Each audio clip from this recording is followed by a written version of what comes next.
Jú, ég held það. Það sé eina vitið. Andri dæsir og fundur mikið. Nú, er þetta borðið og svona?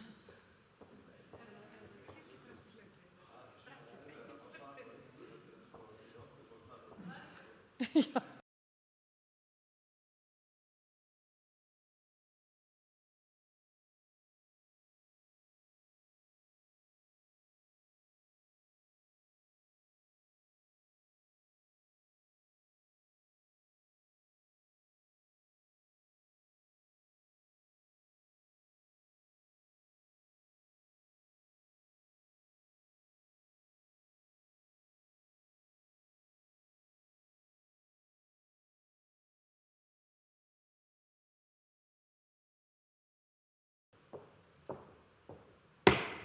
Ég set fundi í bæjarstjórn, þetta er fundur númer 3503 og fyrir okkur liggur dagskrá í 23 liðum. Fyrsta dagskrá er samþykkt stjórn og fundarsköp Akureyrarbæjar, breytingar 2021 og ég ætla að biðja varaforseta að taka við stjórnina og gefa mér orðið. Bæjarfulltrúi Halla Björk Reynisdóttir tekur til máls. Forseti, ágætu bæjarfulltrúar, við höfum rætt breytingar og samþykktum á 2 fundum bæjarstjórnar og er hér lögð fram til umræðu tillaga breytingum og samþykktum stjórn og fundarsköp Akureyrarbæjar eftir yfirferð og athugasemdir samgöngu og sveitarstjórnar ráðuneytisins. Það komu sem sagt fram athugasemdir frá ráðuneytinu sem lútaði eftirfarandi ákvæðum. 5. grein verkefni sveitarfélaga, það er að við bætist 11. töluliður að setja sveitarfélaginu málstefnu samanber 130. grein sveitarstjórnarlaga og 12. tölulið að móta stefnu fyrir komandi ár og næstu 3 ár og eftir það þjónustustig sem Akureyrarbær hyggst halda uppi í byggðum og byggðarlögum fjarri stærstu byggðakjörnum sveitarfélagsins. 21. grein að aðgang að gögnum, það er að afgreiða skuli beiðni bæjarfulltrúa aðgang að gögnum og upplýsingum eins skjótt og unnt er. 23. grein laust frá störfum, þar sem er að ræða áréttingu að bæjarfulltrúi sem flytur stundasakir og ekki hefur verið tekin ákvörðun samkvæmt 1. málslið 2. málsgreinar 23. greinar samþykktarinnar geti ekki tekið sæti í bæjarstjórn á kjörtímabilinu taki hann aftur búsetu í bæjarfélaginu. Síðan er það 34. grein heimild bæjarráðs til fullnaðarákvörðunar og endurupptöku, það er að við bætist 4. töluliður að ekki sé ágreiningur málið. Að síðustu er gerð athugasemd við 68. grein gildistöku, það er að samþykktum stjórn og fundarsköp Akureyrarkaupstaðar nr. 1329/2018 með síðari breytingum falli úr gildi. Athugasemdir eru gerðar við viðaukana er varða birtingu ákvörðunar, það er í hvern viðauka bætist ákvæði að í ákvörðun skuli kynna að fullnaðarafgreiðslu sé að ræða og grundvelli heimildar í 42. grein sveitarstjórnarlaga og samþykktar þessarar. Að öðru leyti skuli gætt að ákvæðum 20. grein stjórnsýslulaga nr. 37/1993. Bæjarlögmaður hefur farið yfir athugasemdirnar og gert tillögu að breytingum sem hér er lögð fram til samþykktar. Bæjarfulltrúi Halla Björk Reynisdóttir hefur lokið máli sínu og færi henni aftur stjórn fundarins. Takk fyrir það. Orðið er laust. Sem enginn hefur hvatt sér hljóðs þeir sem geta samþykkt með breytingum. Það eru 11. Takk fyrir. Þá er komið að öðrum lið. Lánasjóður sveitarfélaga lántaka 2021 til málstekur bæjarfulltrúi Guðmundur Baldvin Guðmundsson.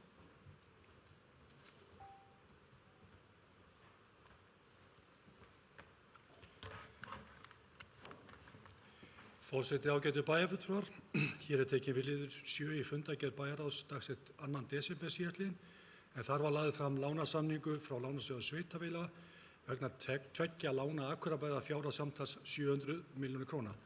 Annars vegar er að ræða 500 milljónir króna lán til fjármögnunar á framkvæmdum og endurfjármögnun afborgana eldri lána og hins vegar er 200 milljónir króna lán til fjármögnunar uppbyggingar göngu og hjólastíga. Bæjarráð samþykkti lántökuna fyrir sitt tíma 5 samhljóða atkvæðum og vísaði hingað til bæjarstjórnar en fagnaði jafnframt lántökuna á fyrsta græna láni sveitarfélagsins og taldi það marka ánægjuleg tímamót hjá Akureyrarbæjar að taka sín fyrstu grænu lán vegna umhverfisvænna verkefna. Það er vissulega ástæða til þess að vekja athygli á því. Hins vegar ekki síður ástæða til að vekja athygli á því að þetta lán er óverðtryggt og eins og sviðsstjóri fjársýslusviðs sagði mér áðan þá er þetta fyrsta óverðtryggða lánið hjá Akureyrarbæ svo lengi sem elstu menn muna. Það er ansi langt síðan að Akureyrarbær hefur tekið óverðtryggt lán. En engu að síður við þurfum að samþykkja hérna bókun sem að hljóða svo og ég ber að lesa upp fyrir ykkur að bæjarstjórn Akureyrarbæjar samþykki hér með að taka 2 lán hjá Lánasjóði sveitarfélaga að höfuðstól samtals alltaf krónur 700 milljónir. Annars vegar lánað upp að krónur 500 milljónir með loka gjaldaða þann 5. apríl 2034 og hins vegar lánað upp að krónur 200 milljónir með loka gjaldaða 15. ágúst 2029 í samræmi við skilmála að lánasamningu sem liggja fyrir á fundinum og sem bæjarstjórn hefur kynnt sér. Bæjarstjórnin samþykkir að til tryggingalánunum höfuðstól verðbótum auk vaxta, dráttarvaxta og kostnaði standi tekjur sveitarfélagsins, samanber heimild í annarri málsgrein 68. greinar sveitarstjórnarlaga. Nánar tiltekið útsvarstekjur og framlög til sveitarfélagsins úr jöfnunarsjóði sveitarfélaga. Eru lánið tekið til fjármögnunar á framkvæmdu sveitarfélagsins og endur fjármögnunar afborgara eldri lána sem felur í sér að vera verkefni sem hefur almenna efnahagslega þýðingu, samanber 3. grein laga stofnun opinbers hlutafélags lánasjóð sveitarfélaga.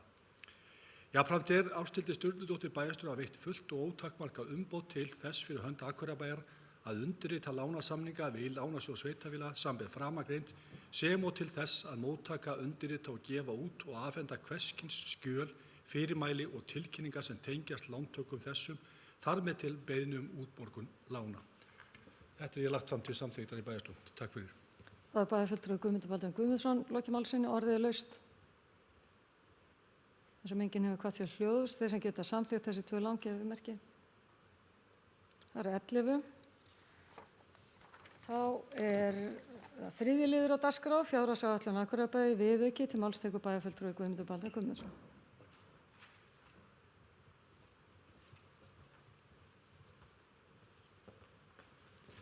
Forseti ágætu bæjarfulltrúar, hér er lagður fram viðauki númer 6 fyrir fjárhagsárið 2021. Viðaukinn er vegna a. tilfærslu launa milli málaflokka vegna skipulagsbreytinga, b. tilfærslu launa milli málaflokka vegna átaksverkefnis, c. tilfærslu á rekstrarreikningi yfir á fjárfestingu í Hlíðarfjalli, krónur 7 milljónir og þá lækka framlag úr aðalsjóði. d. framlag til Skógræktarfélags Eyfirðinga vegna snjótróðara 15 milljónir króna, c. kostnaðarauki vegna móttöku flóttamanna í skólum 12 milljónir króna, f. breytingar á framkvæmdaáætlun vegna fyrsta lagi Klappa 110 milljónir króna, í öðru lagi Lundarskóla 107 milljónir króna, g. tilfærslu viðhalds frá fasteignum með Akureyri á félagslega íbúðir 25 milljónir króna, h. tilfærslu launa vegna átaksverkefnir á vegum ríkis og sveitarfélaga og lækkunar á fjárfestingaráætlun eignasjóðs gatna vegna tilfærslu milli ára 65 milljónir króna. Samhliða verða lítilsháttar breytingar á áætlun afskrifta og fjármagnsliða. Útgjaldaauka vegna viðaukans er samtals 26,7 milljónir þrátt fyrir þennan mikla lestur og þá er þetta ekki með 26,7 milljónir sem hefur áhrif á rekstur og er mætt með lækkun á handbæru fé. Heildaráhrif á fjárfestingaráætlun eru 159 milljónir króna. Það skal vakin athygli á því að hér er verið að taka saman ansi marga viðauka. Allir þessi viðaukar hafa verið samþykktir í bæjarráði á tímabilinu september held ég til dagsins í dag. Þannig að við erum í rauninni svona bara að hreinsa upp viðauka sem er þó búið að samþykkja í bæjarráði. Bæjarstjórnin bara með þessar ákvörðun í dag að staðfesta þessa viðauka. Takk fyrir. Það er bæjarfulltrúi Guðmundur Baldvin Guðmundsson, lokið máls sinni, orðið er laust. Sem fleiri gefa hvað til hljóðs, þessi geta samþykkt viðaukann gefi merki. Það er 11. 4. liður á dagskrá, álagningu gjalda og útsvar 2022 til máls tekur bæjarfulltrúi Guðmundur Baldvin Guðmundsson. Forseti ágætu bæjarfulltrúar, hér er lagður fram liður 3 í fundargerð bæjarráðs dagsett 2. desember síðastliðinn, en þar var lögð fram tillaga útsvarsprósentu í staðgreiðslu opinberra gjalda á árinu 2022.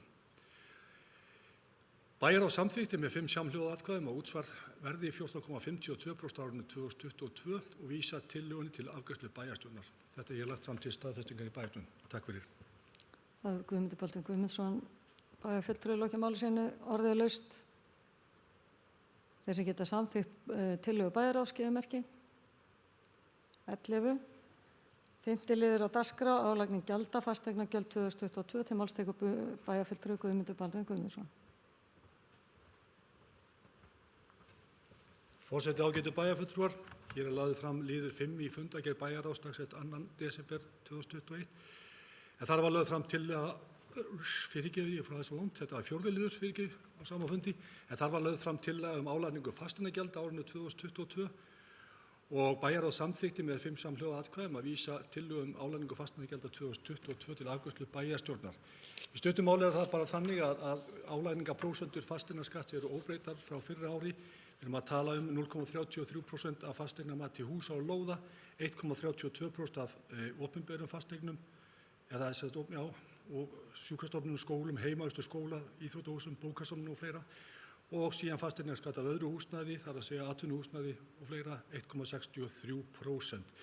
Þetta er óbreytt milli ára. Við erum líka með þessari ákvörðun okkar að samþykkja hækkun á vatnsgjaldi sem 2,5% samkvæmt tillögu Norðurorku og hækkun á fráveitugjaldi sem 4,2% samkvæmt ákvörðun Norðurorku, auk þess sem við erum að samþykkja hækkun á sorphirðugjaldi sem ákveðið af UMSA sem 3% hækkun frá fyrra ári. Þetta er lagt fram til staðfestingar. Takk. Bæjarfulltrúi Guðmundur Baldvin Guðmundsson lokið máli sínu, orðið laust. Sem fleiri hafa ekki hvatt sér hljóðs þeir sem geta samþykkt þessa tillögu bæjarráðs.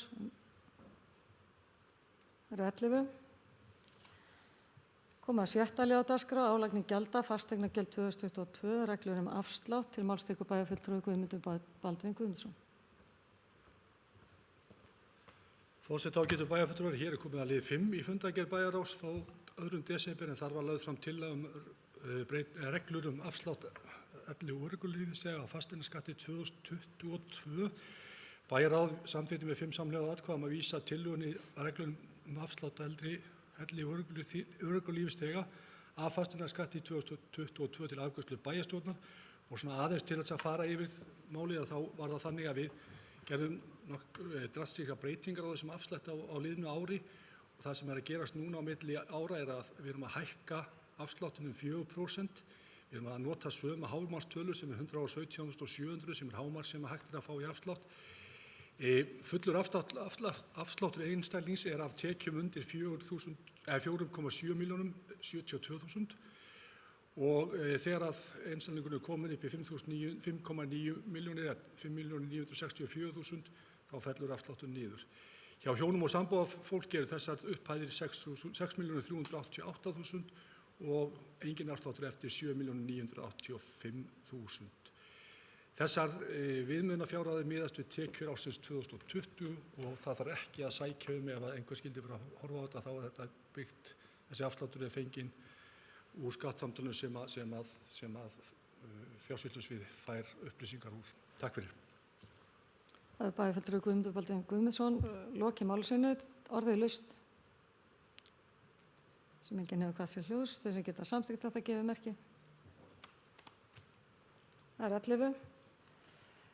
7. liður á dagskrá gjaldskrár Akureyrarbæjar 2022 til máls tekur bæjarfulltrúi Guðmundur Baldvin Guðmundsson.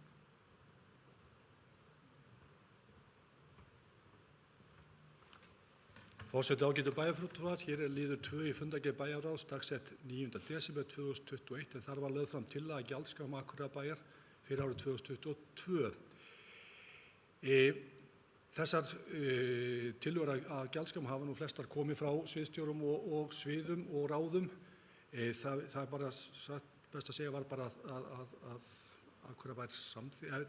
Bæjarráð samþykkti gjaldskrána með þó þeirri undantekningu eins og kemur fram í bókun að Bæjarráð samþykki fyrir sitt leyti framlaga tillögu að gjaldskrám með þeim breytingum að gjaldskrá leikskóla hækkar 4,5% í stað 4%.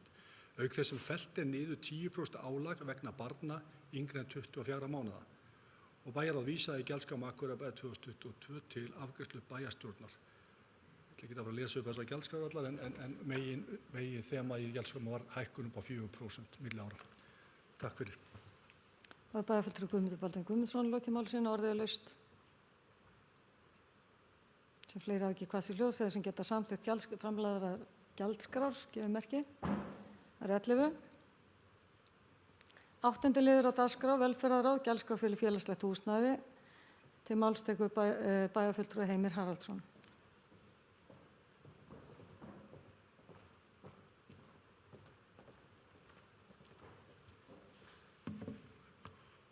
Forseti, ágæti bæjarfulltrúar, liður 1 í fundargerð velferðarráðs dagsettri 1. desember 2021 en þar var lagt fram minnisblað dagsett 30. nóvember 2021 unnið í samvinnu velferðar- og fræðslusviðs sem fjallar leiguíbúðir Akureyrarbæjar, leigufjárhæðir og greiningar. Velferðarráð samþykki framkomna tillögu hækkun leiguverðs leiguíbúða bæjarins 4% í samræmi við aðrar gjaldskrárhækkanir bæjarins frá og með 1. febrúar 2022 og vísaði málinu til bæjarráðs. Bæjarráð samþykti fyrir sitt leyti að hækka grunn leiguverðs leiguíbúða bæjarins 4% frá og með 1. febrúar næstkomandi. Jafnframt lagði bæjarráð áherslu á að vinnuhópur þvert á velferðarsvið og fjársýslusvið með aðkomu umhverfis- og mannvirkjasviðs fari rækilega ofan í verðlagningu á leiguíbúðum og taki tillit til allra þátta en sérstaklega stöðu þess hóps sem leigir af sveitarfélaginu. Vinnuhópurinn gerir velferðarráði grein fyrir niðurstöðum sínum eigi síðar en 30. mars 2022. Gjaldskrá fyrir félagslegt húsnæði hér með lögð fram til samþykktar. Það bæjarfulltrúi Heimir Haraldsson lokið máli sínu, orðið laust. Fleiri hafa ekki kvatt sér hljóðs. Þeir sem geta samþykkt að grunnur leiguíbúða bæjarins hækki 4% frá og með 1. febrúar næstkomandi en leiguverð taki öðru leyti áfram miðað mánaðarlegri breytingu neysluverðsvísitölu, gefur merki. 11. Þá kom að 9. liðar dagskrá fjárhagsáætlun Akureyrarbæjar seinni umræðu til máls tekur bæjarfulltrúi Guðmundur Baldvin Guðmundsson.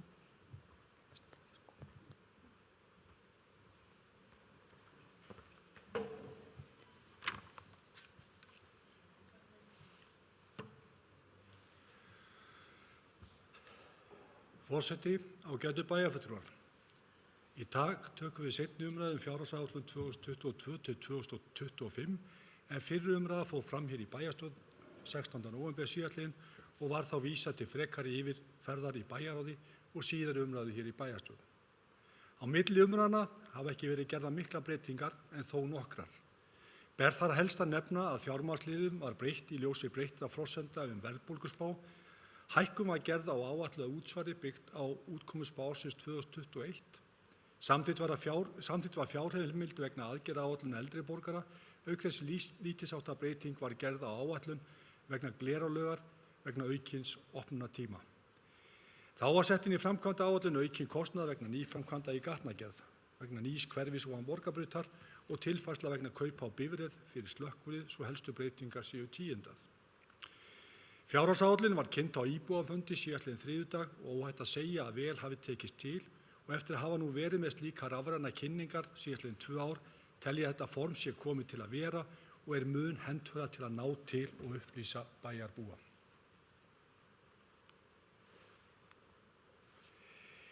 En fyrst að lykilforsendu fjárhagsáætlunar. Gert ráð fyrir að hagvöxtur verði 5,3% á næsta ári og verðbólga 3,3% en forsendur þessar eru fengnar og nýútkomin í þjóðhagsspá Hagstofunnar og hefur fjárhagsáætlun verið uppfærð miðað við hana. Kjarasamningar eru við flest öll stéttarfélög en þó eins og fólk hefur orðið var við í fréttum nýlega ósamið við nokkuð stéttarfélög og kjarasamningur við kennara þar langstærstur. Í áætlun gert ráð fyrir að íbúar bæjarins verði 19.822 í lok árs 2022 og muni fjölga 250 árinu.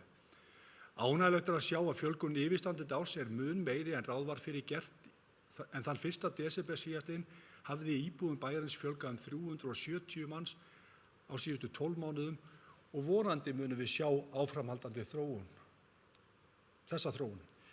Varðandi forsendur tekjuáætlunar þá höfum við hér á fyrr á fundinum bæði samþykkt útsvarsprósentur, fasteignaskattsprósentur sem og gjaldskrár og þarf að tíunda það hér aftur.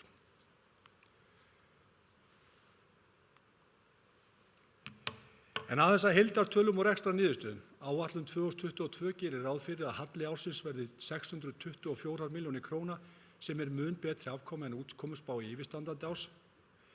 Við munum svo sjá jákvæða þróun á komandi árum og gangi áætlun eftir verðum við strax komið með jákvæða niðurstöðu á árinu 2023.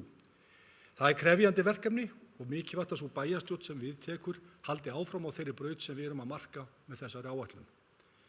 Viðsnúningur í rekstrinum afar mikilvægur í ljósi jafnvægisreglunar í rekstri sveitarfélaga, en jafnvægi þarf að vera á rekstri A- og B-hluta á 3 ára tímabili, það er fyrra árs, yfirstandandi árs og áætlunar árs. Það er skylda okkur að slíkt jafnvægi náist. Sveitarfélögum var gefinn afsláttur af jafnvægisreglunni vegna COVID til ársins 2025 og miðað við þær forsendur sem hér eru lagðar fram ætti það jafnvægi nást á áætlunar tímabilinu.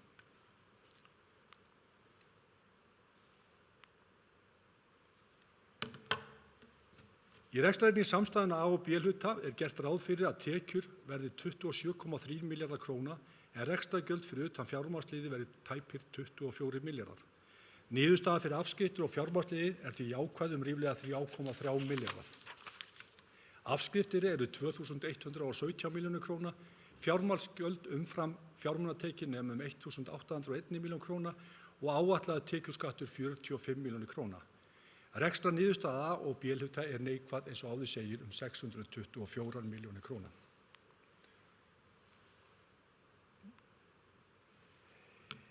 Samkvæmt yfirlitum sjóðstreymi samstæðunnar er veltufé frá rekstri áætlað 3.205 milljónir króna eða sem svarar 11,7% af rekstrartekjum.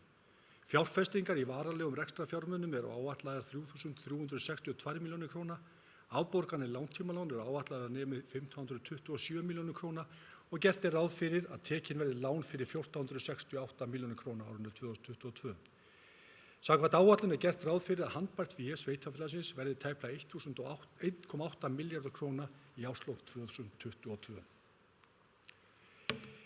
Áætlaðar eignir sveitarfélagsins í efnahagsreikningi 31.12.2022 verði bókfærðar á 61,4 milljarðar króna, þar af eru veltufjármunir 4.952 milljónir króna. Skuldir sveitarfélagsins með lífeyrisskuldbindingum er áætlaðar samkvæmt efnahagsreikningi 37,7 milljarðar króna og skammtímaskuldir 5.430 milljónir króna. Bókfært eigið fé er áætlað að nemi 23.690 milljónir króna í árslok 2022 og eigið fjárhlutfall 38,5%. Skuldir sveitarfélagsins eru áætlaðar í árslok 2022 138% af tekjum. Hér er að ræða skuldahlutfall en ekki það skuldaviðmið sem stjórnvöld setja rekstur sveitarfélaga sem verður áætlað 102% í árslok 2022 og sveitarfélaga því vel innan þeirra marka sem sett fjárhagslega stöðu sveitarfélaga. Örstutt rekstur A-hluta. Gert er ráð fyrir að tekjur A-hluta sveitarfélagsins verði 22.260 milljónir króna. Rekstrargjöld A-hluta eru áætluð 21.192 milljónir króna og rekstrarniðurstaða án fjármagnsliða er jákvæð 43 milljónir króna. Fjármagnsliðir eru áætlaðar 1.058 milljónir króna og áætlunin gerir ráð fyrir að A-hluti sveitarfélagsins skili neikvæðri rekstrarniðurstöðu upp á 1.014 milljónir króna, eða maður segja 1.015, svo við námyndum þetta nú rétt. Samkvæmt yfirlitum sjóðstreymi er veltufé frá rekstri og A-hluta áætlað 1.363 milljónir króna eða sem svarar 6,1% af rekstrartekjum. Skoðum aðeins skiptingu aðalsjóðs. Til fræðslu og uppeldsmála fara 9.149 milljónir króna eða sem svara 43% af rekstrarkostnaði aðalsjóðs. Til félagsþjónustna fara 4.864 milljónir króna, til æskulýðs- og íþróttamála 2.338 milljónir, til umferðar- og samgöngumála 1.142 milljónir, í sameiginlegan kostnað 1.020 milljónir króna og til menningarmála er áætlað að fari 964 milljónir króna og hafa þá helstu málaflokkar verið upptaldir. Ég ætla hér á eftir að reifa stærstu málaflokkana en vísa annars til greinargerðar sem lögð verður fram með fjárhagsáætlun varðandi frekari upplýsingar. Fræðslumáli er langstærsti málaflokkurinn og fer eins og áður segir 43% af útgjöldum aðalsjóðs til málaflokksins og er gert ráð fyrir að útgjöld til málaflokksins aukist tæpar 600 milljónir króna milli ára. Grunnskólar taka langstærsta hluta eða sem svarar 5,7 milljörðum króna og eru 8 grunnskólar í rekstri hjá sveitarfélaginu.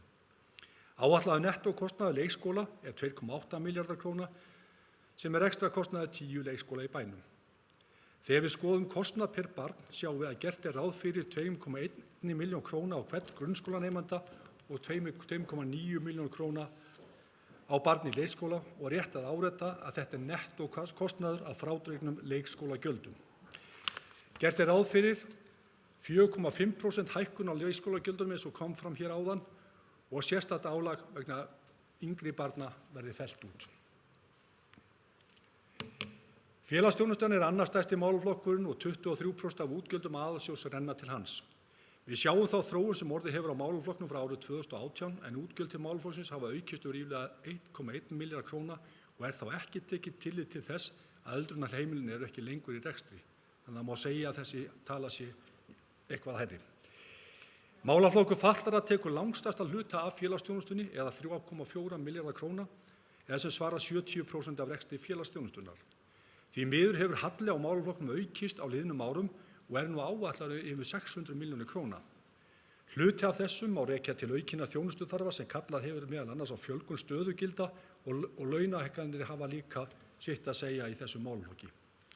Því miður hafa fjárframlög ríkisins til málaflokksins ekki fylgt eftir þessari þróun og mikilvægt að leiðrétting fáist án frekari tafa, þannig ekki þurfa að koma til skerðingar á þjónustunni en við höfum lagt ríka áherslu á að draga ekki úr þeirri þjónustu sem við erum að veita í málaflokknum. Á liðnu ári létum við gera úttekt á starfseminni og mikilvægt er að rýna þá úttekt vel auk þess sem við bindum vonir við að starfshópur sem í gangi á vegum ríkis og sveitarfélaga skilir fljótlega frá sér samantekt á stöðu málsins í landinu í heild og leiðréttingar fáist á fjárframlögum til málaflokksins.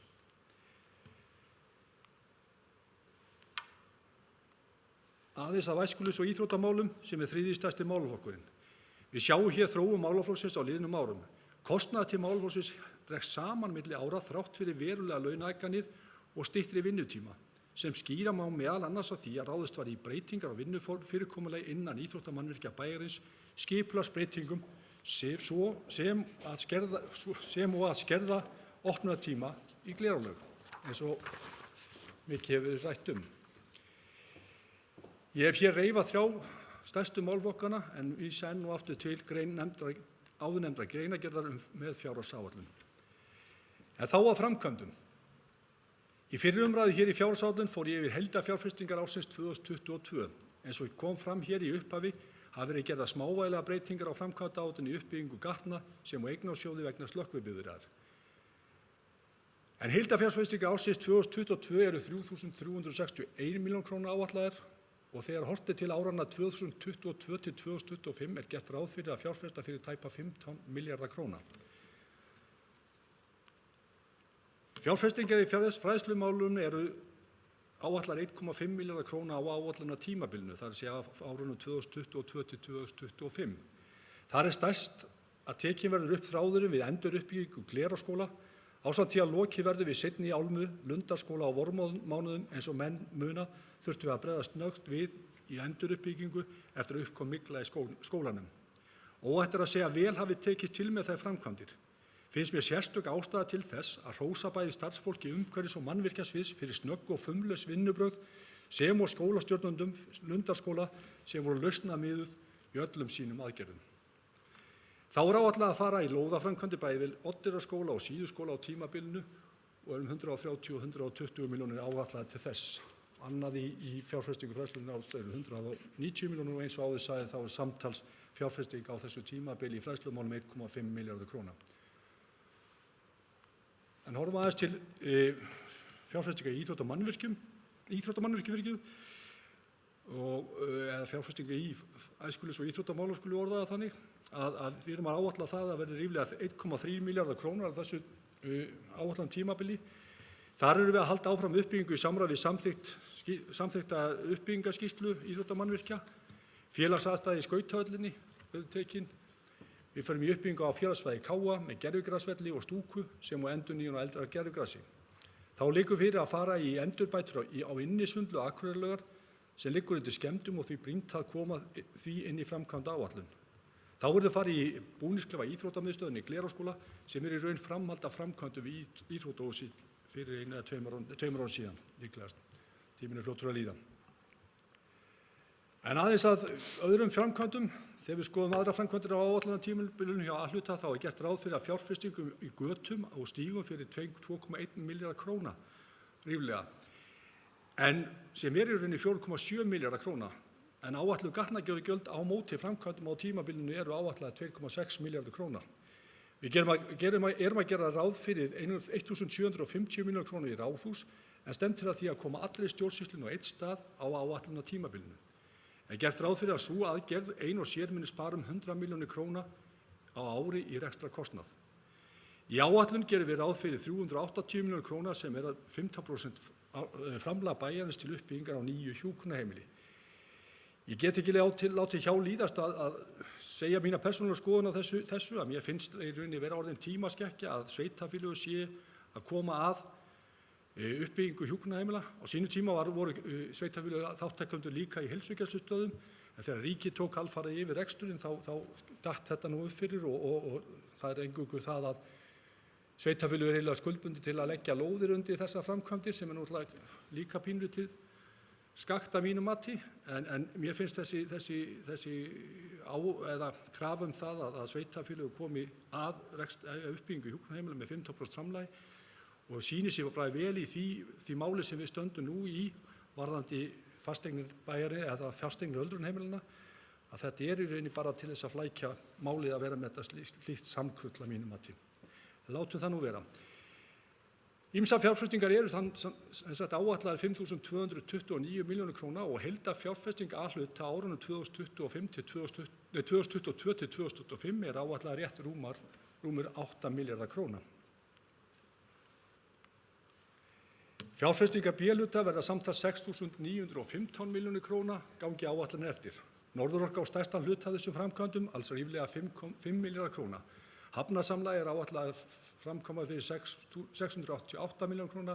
Félagslegum íbúðum erum við að tala 835 milljónir króna. Þar erum við að tala uppbyggingu þjónustukjarna.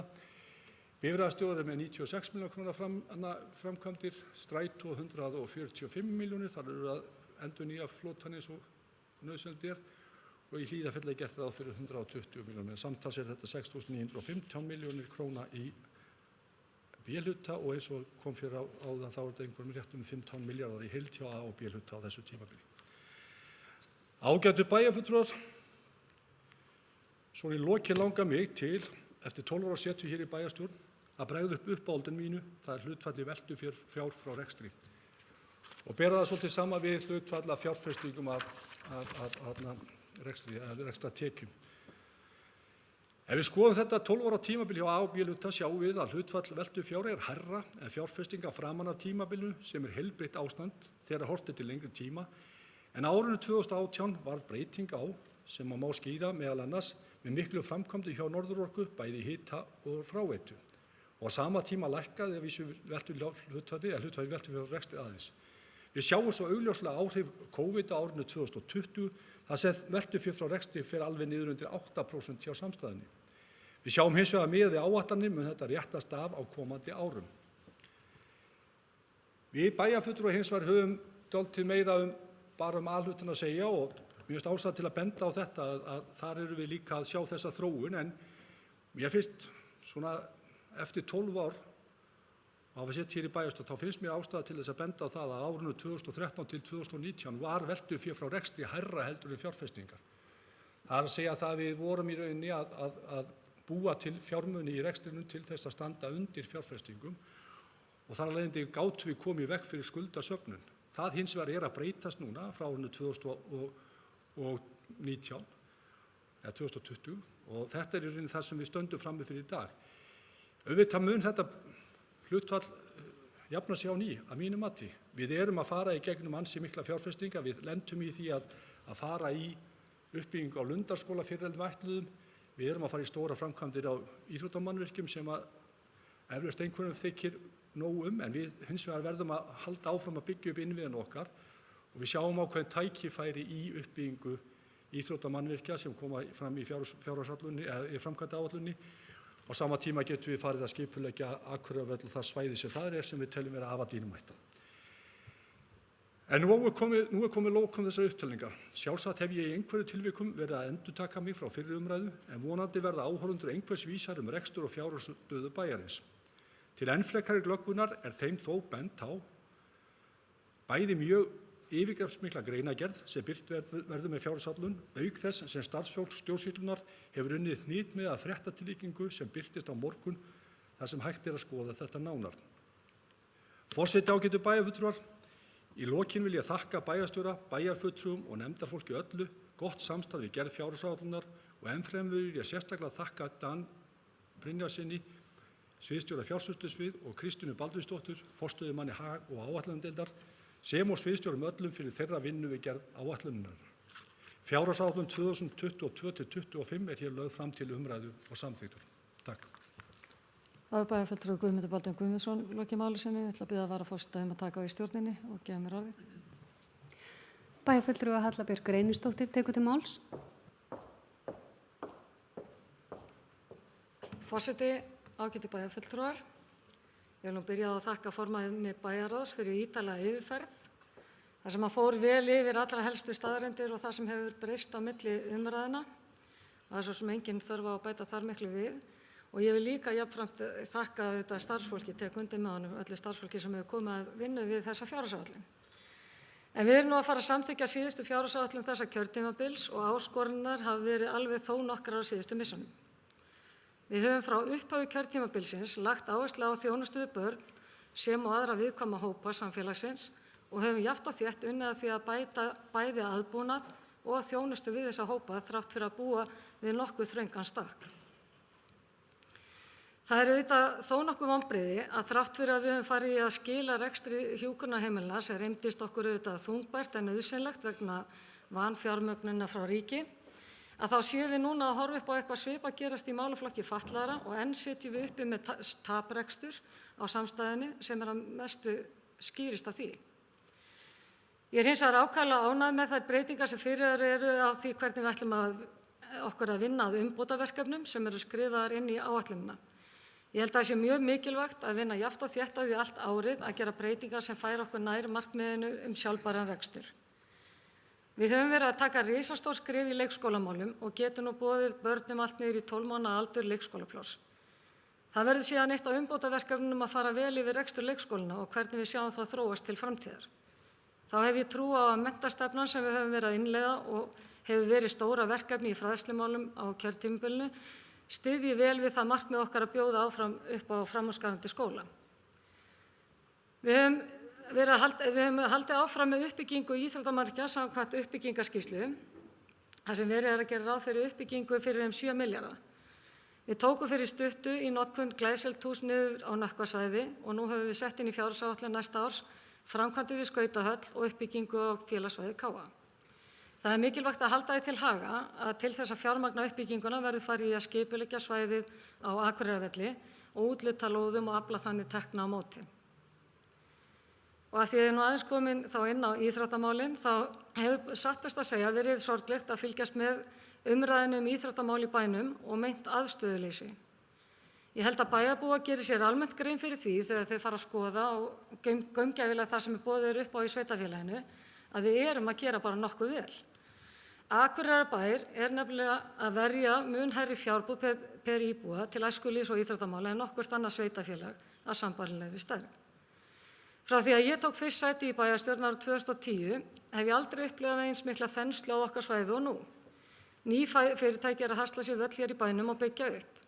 Fyrir liggur að 2 nýjar heilsugæslustöðvar munu rísa sem á hjúkrunarheimili og þar get ég tekið undir með bæjarfulltrúa Guðmundur Baldvin að það skýtur skökku við að sveitarfélögin sé að taka þátt í þeirri uppbyggingu, en gott og vel, viðbyggingin við sjúkrahúsið og ný flugstöðarbyggingin. Bæjarstjórn hefur líka verið að leggja áherslu á samhliða því að fara í aðhaldsaðgerðir að vaxa út úr vandanum. Við vitum að með fjölgun íbúa munu þeir innviðir sem við höfum byggt upp á síðustu árum nýtast betur. Verkefni okkar snýst nefnilega ekki bara rekstur og Excel-skjal, heldur líka lífsgæði. Það er og verður ávallt verkefni hverrar bæjarstjórnar að leita leiða til þess að efla samfélagið með nýjum leiðum til þess að veita þjónustu og halda í við nútímann sem og að byggja upp. Það verkefni klárast aldrei. Við höfum því brugðist við mikill eftirspurn á húsnæði með því að fara í að skipuleggja 2 ný hverfi og ég er sannfærð að í skipulaginu liggja enn frekari tækifæri til vaxtar. Það eru jákvæð teikn á lofti að Akureyri eigi eftir að verða sú svæðisborg sem okkur dreymir og halda áfram að laða til sín fólk og fyrirtæki. Við getum því horft bjartsýn fram á veginn og verið stolt af þeirri þjónustu sem bærinn er að veita og það eru spennandi tímar framundan fyrir okkur öll sem byggjum þetta samfélag. Það er nefnilega hvergi betra að búa. Bæjarfulltrúi Hallabjörg Reynisdóttir hefur lokið máli sínu og færi en aftur stjórn fundarins. Takk fyrir það. Næst tekur til máls bæjarfulltrúi Hilda Jana Gísladóttir.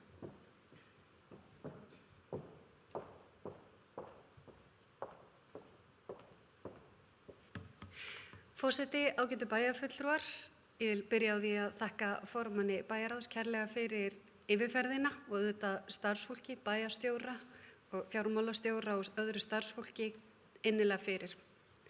Mér langar aðeins að tala framtíðarsýnina í tengslu við fjárhagsáætlun. Af því að auðvitað þegar við förum yfir alla tölurnar þá liggur einhver hugmyndafræði að baki. Hvert viljum við fara? Hvar viljum við vera? Hvar viljum við vera eftir 10 ár? En 20? En 30, 40? Af því mín upplifun svo að við pólitíska ákvarðanatöku sem fjárhagsáætlun sannarlega að þá ekki nægilegt aðeins að hugsa 1 ár fram í tíman, ekki einu sinni, jafnvel bara 1 kjörtímabil. Við þurfum að hafa framtíðarsýn til mun lengri tíma. Ég sjálf hef þá bjargföstu trú að stóra myndina framtíða Akureyrar megi líkja við litríka mósaíkmynd. Fjölbreytt og litríkt samfélag sem byggja á hugmyndafræði sjálfbæra sókn í hæglátri svæðisborg.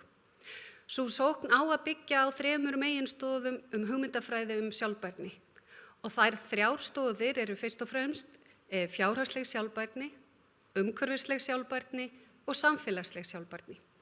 Í mínum huga nauðsynlegt að horfa ávallt til þessara 3 stoða í stefnumótun sveitarfélagsins. Og ég tel að það hafi að mörgu leyti tekist mjög vel við gerð þeirra fjárhagsáætlunar sem við leggjum fram í dag. Varðandi fjárhagslega sjálfbærni, þá á sveitarfélagið Akureyrarbær að rísa tvíelt upp úr þeim fjárhagslegu áskorunum sem blasa við okkur. Við verðum að horfa sérstaklega til sóknar með því að auka tekjur og efla samkeppnishæfni okkar bæði á íbúa og atvinnumarkaði. Samhliða þá þarf að vinna að stöðugum og faglegum umbótum í rekstri sveitarfélagsins í góðri samvinnu kjörinna fulltrúa starfsfólks. Í samvinnu við landshlutasamtök og ríki eigum við að efla svæðisbundið hlutverk Akureyrar og stuðla að uppbyggingu á fjölbreyttri þjónustu, kraftmikilli menningu og margvíslegum atvinnutækifærum. Það aðeins með þeim hætti sem við getum byggt upp öflugt og fjárhagslega sjálfbært samfélag til framtíðar. Önnur meginstoð sjálfbærni lítur í mínum huga að umhverfismálum, en aldrei fyrr hafa aðgerðir á því sviði verið jafn knýjandi fyrir okkur öll. Sveitarfélagið þarf að beita sér með markvissum hætti í loftslagsmálum og það liggur fyrir okkur það mikilvæga verkefni að klára nýja umhverfis- og loftslagsstefnu sveitarfélagsins, en þau drög sem nú þegar liggja fyrir sem og aðgerðaráætlun eru mjög spennandi. En þau sýna okkur jafnframt mikilvægi þess að taka tillit til þeirra stefnu í öll okkur starfi og þá ekki síst í skipulagsmálum. Horfa þarf sérstaklega til aðgerða sem draga úr losun gróðurhúsalofttegunda og auka kolefnisbindingu. Ráðast þarf í samgöngubætur og styrkingu almenningssamganga með það að augum að draga úr bílaumferð og minnka þá mengun sem hún hefur í för með sér. Á sama tíma blasir við þörfin á heildarendurskoðun sorpmála, þéttingu byggðar og bættri stafrænni þjónustu sem dregur úr kostnaði og minnkar leið ferðaþörf. Allt til hagsbóta fyrir umhverfið. 3. stoðin síðan samfélagsleg sjálfbærni.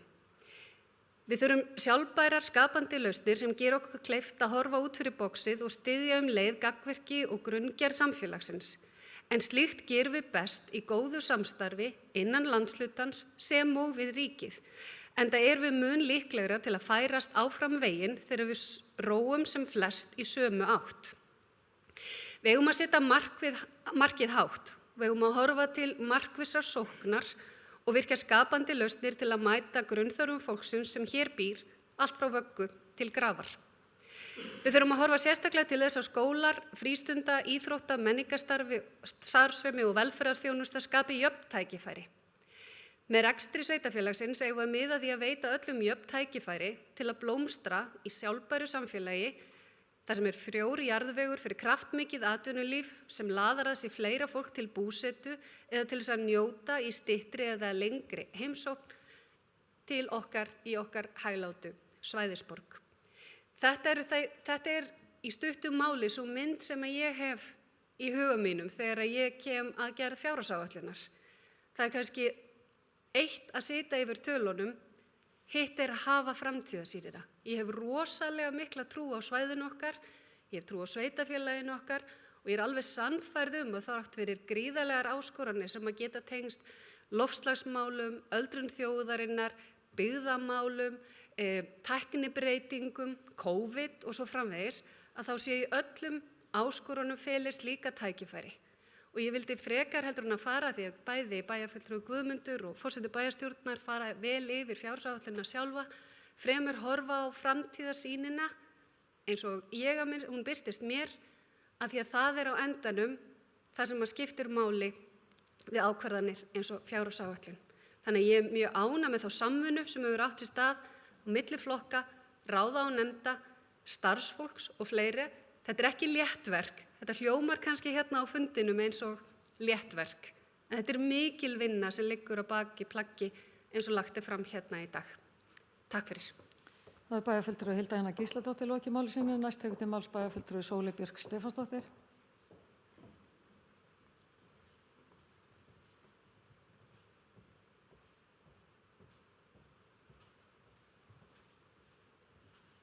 Forseti, ágætu bæjarfulltrúar. Já, ég vil byrja að þakka formannum bæjarráðs fyrir gríðarlega fína yfirferð og ég myndi segja almennt sé umræðan fjárhagsáætlun Akureyrarbæjar tiltölulega opin og sé ágætlega kynnt sem er mjög gott. Ég get tekið undir alveg gríðarlega margt sem hér hefur verið sagt og svo ég segi það bara strax að þá er ég þokkalega sátt við þessa fjárhagsáætlun og mun samþykkja hana. Mjög áhugavert það sem að bæjarfulltrúi Hilda Jana var að tala með áskorunina framundan og það er líka dálítið sem mér er hugleikið. Það er það bara hversu í raun og veru viðkvæmur rekstur svona bæjarfélags er og líka einmitt svona af því að þessi sjálfbærni hugtök 3 einmitt akkurat eru ótrúlega mikilvægt en allt er þetta ótrúlega viðkvæmt líka og þrátt fyrir að við sýnum hérna ágæta mynd sem að sýnir góðar fyrirætlanir til ársins 2025 þá í raun og veru við er þetta ekki eitthvað sem við getum sagt bara með óyggjandi vissu að við séum bara fara þangað. Það er svo margt eins og við höfum séð bara síðustu árin þar sem við höfum verið í alls konar hagræðingar aðgerðum og svo poppar alltaf eitthvað annað upp eins og hér hefur verið farið yfir ágætlega að þá er þetta auðvitað bara viðvarandi áskorun eins og ég sé þetta á meðan að kerfið er uppbyggt á þann hátt sem það er í dag. Við tölum rosalega mikið ríkið og hvernig ríkið er að vanfjármagna þá málaflokka sem við höfum tekið á okkur að reka og hvernig ríkið ákveður, tekur ákvarðanir í gegnum lagasetningar eða þar að segja hvernig Alþingi tekur ákvarðanir í gegnum lagasetningar sem að enda í kostnaði hjá okkur. Svo eru þetta brjálæðislega flókna samspil forvarna og síðan kostnaðar og hvar hann lendir og hvar forvarnar eru fjármagnar og þetta er allt gríðarlega flókið. Þannig að fyrir mig þá vil ég bara segja að mér finnst alveg vera kominn tími á að endurskoða aðeins þetta system og hvort að þetta með að við viljum halda áfram að hafa tekjustofna sveitarfélaga eins og þeir eru sjálfstæðir sem þýðir líka þeir eru rokkandi eða hvort við myndum vilja skoða það að ríkið fjármagnaði verkefni.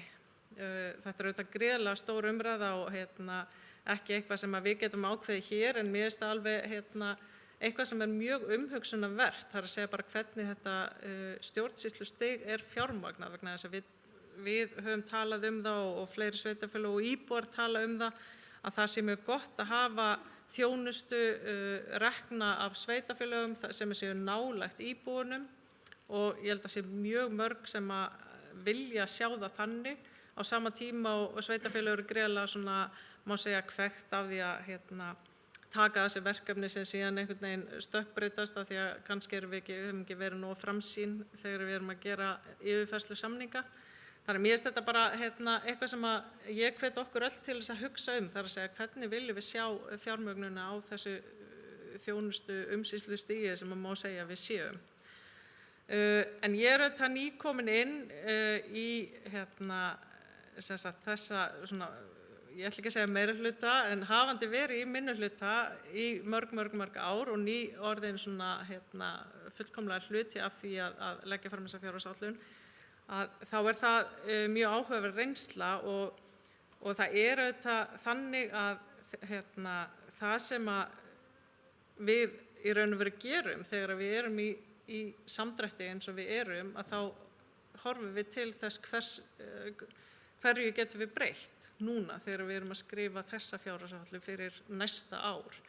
En að mínu mati þá þurfum við líka að horfa verulega vel til framtíðarinnar, þar að segja hvernig eru málaflokkarnir okkar og peningarnir okkar bundnir og hver eru möguleikarnir og tækifærin. Og það er eitt sem ég hef bara verið að velta gríðarlega mikið fyrir mér í þessu ferli, það er það,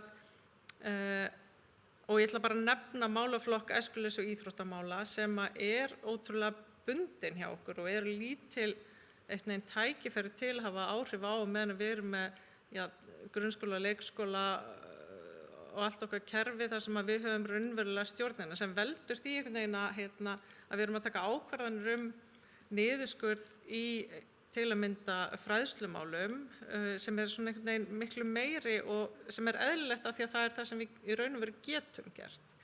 Þannig að ég og mér langaði bara út af þessum vangaveltum að leggja fram bókun með fjárhagsáætluninni sem að gengur ekkert út af það að ég sé ósátt við þessa fjárhagsáætlun sem er bara miklu meira brýning það að þrátt fyrir að þetta líti ágætlega út eins og við sjáum þetta þróast og vonum að þetta þróist, að þá er ekkert í hendi með það og við þurfum að halda áfram að horfa mjög gagnrýnið á það hvernig hvert við setjum fjármagnu okkar og þannig að svona, til þess að setja þetta bara fram sem bókun þá hljóðar hún svo eftirfarandi, getur maður sagt.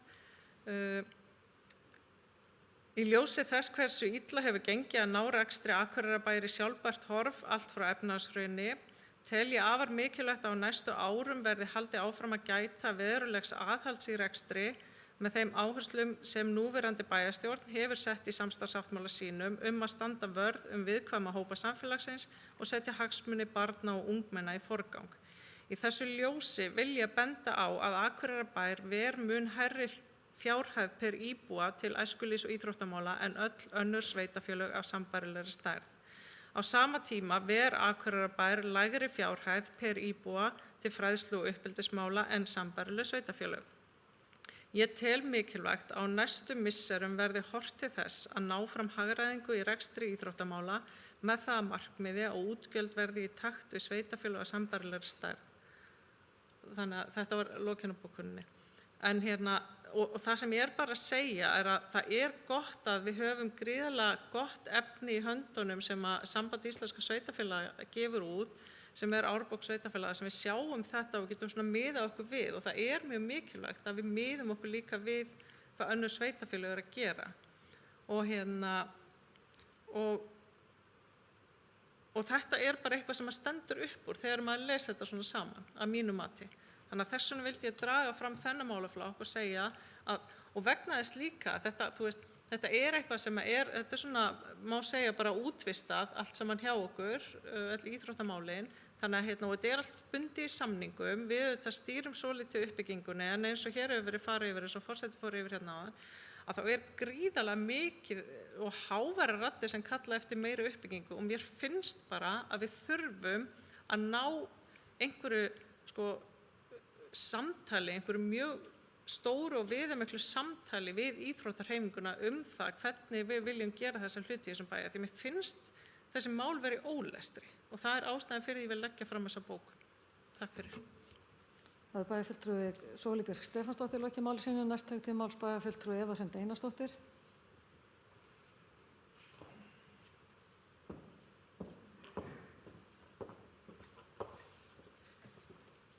Forseti og ágætu bæjarfulltrúar. Ég vil líkt á aðrir byrja á því að þakka formanni bæjarráðs, Guðmundi Baldvini, fyrir góða yfirferð og fína verkstjórn í þessu verkefni því að þetta er gríðarlega stórt verkefni að útbúa fjárhagsáætlun sérstaklega á tímum þar sem að aðhald er mikið, en ég vil líka hrósa þeim Dan og Kristínu sem að starfsmönnum sem hafa verið vakin og sofið yfir þessu síðustu mánuði. En ég hef ákveðið að samþykkja þessa fjárhagsáætlun. Ég er bara miklu leyti mjög ánægð með þá niðurstöðu sem við höfum náð. Og ef maður horfir aðeins aftur í tíman, þá erum við alltaf að færast nær því markmiði sem við settum okkur að enda í sjálfbærni, en auðvitað gerist þetta ekki á einu ári. Í ársreikningi 2020 vorum við með 1,6 milljarð króna halla. Í ár áætlað að þetta verði endi í milljarði í halla og næsta ári erum við að gera áætlun að enda í 624 milljónum í mínus. Þannig að við erum allan að stíga skref í rétta átt og að mínu mati bara ágætt skref. Ég er bara sátt við þá lendingu sem við erum að ná. En verkefni verður samt sem áður gríðarlega mikið áfram.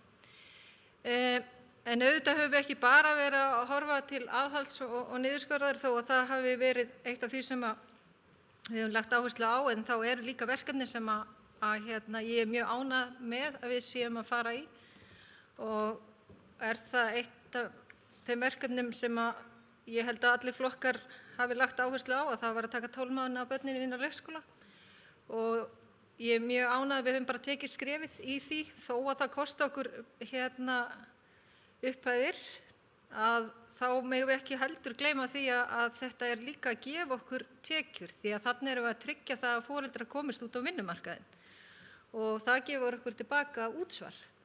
Þó að það sé erfitt kannski að meta það akkurat í krónum hversu mikið það er, að þá held ég að það sé örugglega meira heldur en við höldum. Þannig að ég er bara gríðarlega ánægð með þessa ákvörðun. Ég held þetta líka skerpi og jákvæð ímynd bæjarins og sem að laðar þá að ungt fólk með börn og það er held ég eitthvað sem okkur veitir ekki af því að okkur við erum að eldast sem sveitarfélag eins og kannski heimurinn allur, þannig að ég held að þetta hafi verið mjög jákvætt skref sem við tókum. Eins var ég mjög ánægð að bæjarráð samþykkti aðgerðaráætlun fyrir eldri borgara. Mér finnst það fagnaðarefni, þetta er hópur sem fer sívaxandi og því mikilvægt að við séum að gera vel í þessum efnum og þá ekki síst til forvarnaþáttarins sem við vorum í rauninni að leggja áherslu á í þessari aðgerðaráætlun. Það var heilsuefling eldri borgara. Og ég held að það sé góð fjárfesting. Ég held að það er eftir að spara okkur þegar til lengri tíma er litið. Þannig að ég var mjög ánægð með það. Það sem kannski snýra að mínu sviði, ef ég kem inn á það, þar sem ég er formaður frístundaráðs, að þá er mikið fagnaðarefni að mínu mati að við séum að ná lendingu varðandi uppbyggingu á KA-svæðinu.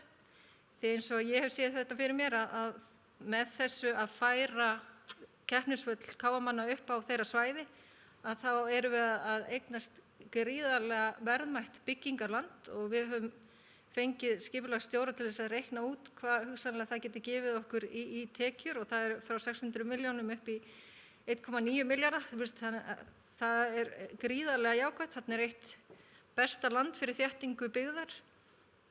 Þannig að ég tel að þetta sé mjög jákvætt skref, bæði fyrir íþróttamenningun og bara fyrir sveitarfélagið í heild, að þarna séum við að ná að þétta byggð.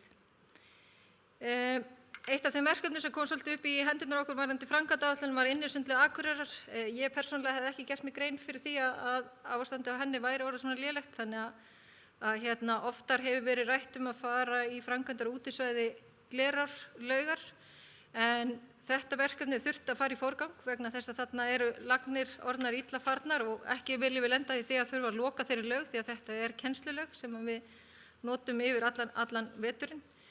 En þess ber samt að nefna að aðstæðan við Glerárlaug er líka komin á tíma. Þar eru pottar orðnir lélegir og þar eru klefar mjög litlir.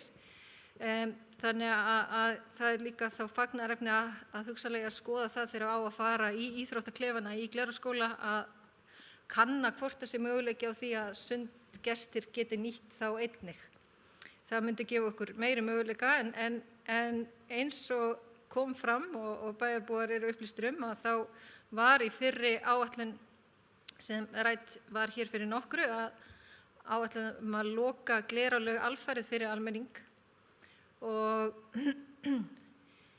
jákvæðu fréttirnar eru þær að ákveðið hefur verið að draga aðeins tilbaka og opna þá laugina fyrir almenning í 1,5 tíma þá virku daga þar sem að æfingar og kennsla í lauginni. Þannig að laugin verður lokað yfir sumartímann en ég tel að þarna séum við að koma til móts við mjög háværar raddir og ég held að þetta sé fín lending á málinu og bara fagna því að við höfum náð að koma til móts við þennan hóp sem hefur þá verið að sækja þessa sundlaug. Það er nú ekki gríðarlega mikil fjöldi sem þarna í ásókn en það eru ákveðnir fasta gestir þannig erum við að svara köllun þeirra. Því miður kannski, það mér þykir leitt að það eru ákveð verkefni sem við komumst ekki í en ég sýni því alfarið skilning og það er frístundastrætóverkefni sem við höfum lagt mikla vinnu í og ríka áherslu á að reyna að koma í framkvæmd. Því miður erum við ekki ná að koma því í framkvæmd en best kannski að koma því á framfæri og margir við reynda að vita að við reyndum vel og þetta verkefni fór í útboð en það barst aðeins 1 tilboð og það var miklu hærra heldur en kostnaðaráætlun hafi gert ráð fyrir og í rauninni mun hærra heldur en sambærileg verkefni hjá öðrum sveitarfélögum. Það hefur ekki fundist lausn á því máli. Þess vegna höfum við ákveðið að setja í staðinn 8 milljónir til þess að deila á milli þeirra félaga sem sjá sig fært að bjóða upp á frístundaakstur fyrir sína iðkendur.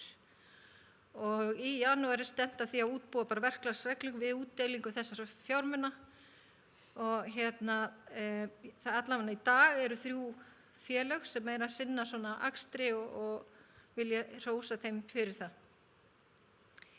Það sem líka að breytast hjá okkur eða í rauninni framlengjast hjá okkur að við höfum ákveðið að frysta áfram í rekstrarsamningum aðra liði en launaliði varðandi íþróttasamninga og þannig að þeir taka ekki hækkunum árið 2021 en þeir samningar snúa þjónustu eða það segja þjónustusamningarnir þeir munu affristast og við munum fylgja þeim eftir en það eru samningar sem við teljum að geta haft áhrif á sameiningu félaga og það er eitt af þeim markmiðum sem við höfum sett okkur að reyna að sameina fleiri félög og þannig að við höfum ákveðið að affrista þá til að reyna að ýta undir þá þætti.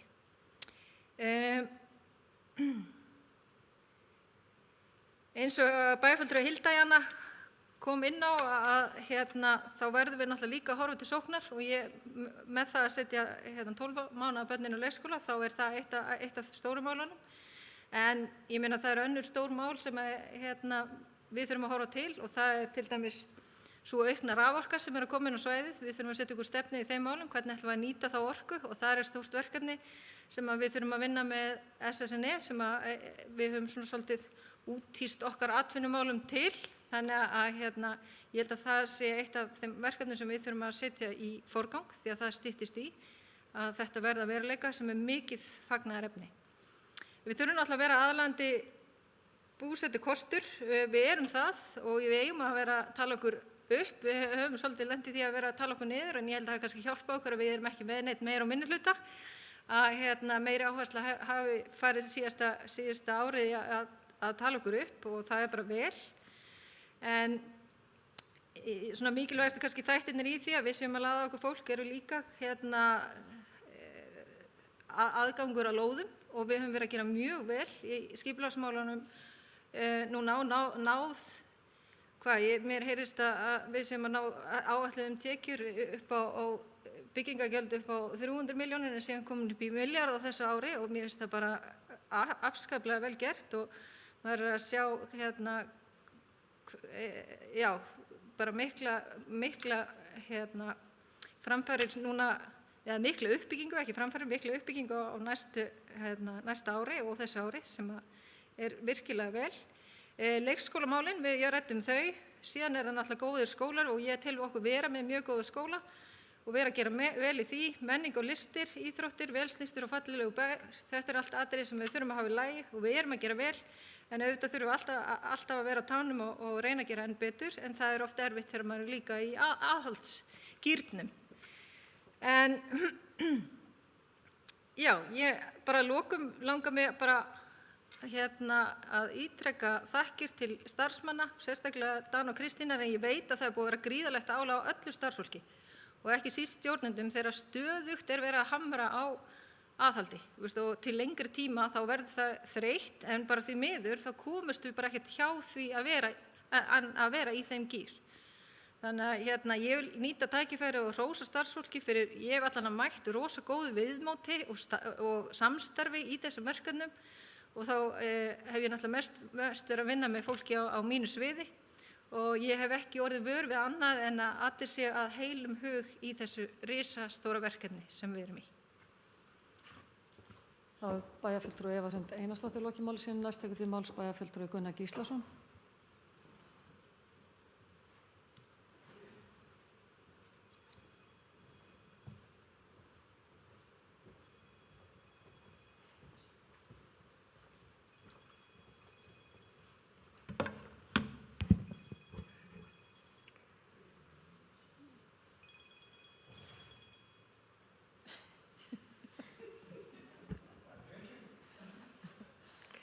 Forseti, ágætu bæjarfulltrúar, það er verið að vekja mig. Ég ætla nú ekki að endurtaka það sem hér hefur komið fram, en ég vil þakka þeim sem hér hafa komið undan bara fyrir sína framsögu og starfsfólki og stjórnendu fyrir sína vinnu sem hefur verið gríðarmikil eins og hefur komið fram. Það sem ég langar til þess að kannski að benda á hérna og ræða aðeins, það er í fyrsta lagi það að það er kannski óvenjulegt að bæjarstjórn sé að samþykkja fjárhagsáætlun á þeim tíma þegar kosningar fara í hönd og við erum í sjálfu sér að leggja fram mál sem að vekja mikla neikvæða athygli hérna í bæjarfélaginu. Og það er bara áskorun að gera það og ég er bara ánægður með það að við skulum þó allavega hafa stigið það skref. Það er algjörlega í samræmi við þann samstarfssáttmála sem að við samþykktum hérna fyrir rúmu ári síðan, cirka 1,5 ári síðan, þar sem við vorum að tala það að við ætlum að standa í lappirnar og reyna að vinna því og stíga ákveðin skref í þá átt að gera rekstur bæjarsjóðs að hlutans sjálfbæri. Við eigum töluvert langt í land með það, en við erum þó allavega að stíga ákveðin skref. Og ef okkur tekst að halda sjó hvað þá áætlun varðar sem að liggur fyrir, þá mun það takast. En það verður náttúrulega stóru hluta verkefni næstu bæjarstjórnar. En þetta er ekkert einfalt verkefni vegna þess að við lögðum líka áherslu á það að standa vörð þá sem minna mega sín og við ákváðum að standa vörð börn og eldra fólk og við erum að reyna það eins vel og við getum, en við að sjálfsögðu komum viðkvæma hópa. Það er alveg á hreinu og það er aldrei annað hægt í rekstri sem þessu. En mér langaði líka aðeins bara til þess að nefna hérna nokkur atriði í ljósi þeirra umræðu sem var hérna áðan um samanburð á þjónustu og rekstri við önnur sveitarfélög. Af því að við höfum líka setið undir ámæli fyrir það að vera hér með alveg sérstaklega lélega íþróttaaðstöðu fyrir ákveðna greinar, ef ekki bara margar greinar. Og hér sé bara, það mátti lesa það út úr þessum greinum sem skrifað voru, hér væri bara allt í kalda koli hvað varðaði íþróttaaðstöðu ýmis önnur mál. En ef við skoðum samanburð við þessi sveitarfélög sem við erum að bera okkur saman við, þá er það nú bara þannig að Akureyrarbær er með töluvert hærri tekjur per íbúa, til dæmis árið 2020 og þannig hefur það verið nokkuð lengi, heldur en þau sveitarfélög sem við erum að bera okkur saman við, sem eru stóru sveitarfélögin á suðvesturhorninu. Og af hverju er það? Jú, það er vegna þess að málaflokkur fatlaðra er bara það stór í hlutfalli íbúafjölda hérna á Akureyri. Það þýðir það að hlutfall rekstrakostnaðar af skatttekjum að hann verður heldur lægri á þessa málaflokka sem ræðir. Ef menn ætla að fara að bera þetta saman þá verður að hafa þetta í huga. Svo langar mér líka að nefna það að ef við horfum á félagsþjónustuna árið 2020 þá erum við með 249.000 kr. útgjöld per íbúa til félagsþjónustu, að meina Reykjavík með 246.000, Hafnarfjörður og Kópavogsbær með rétt rúmlega 100.000, 100 til 150.000 á íbúa. Þetta bara segir ákveðna sögu og þannig ekki með öldrunarheimilin inni.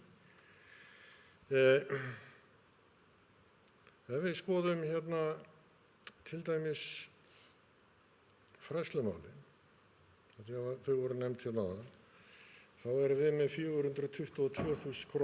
útgjöld per íbúa á meðan að Reykjavík með 423.000, Hafnarfjörður 451 og Kópavogur heldur hærri, Reykjanesbær mun lægri kostnað per íbúa heldur en við.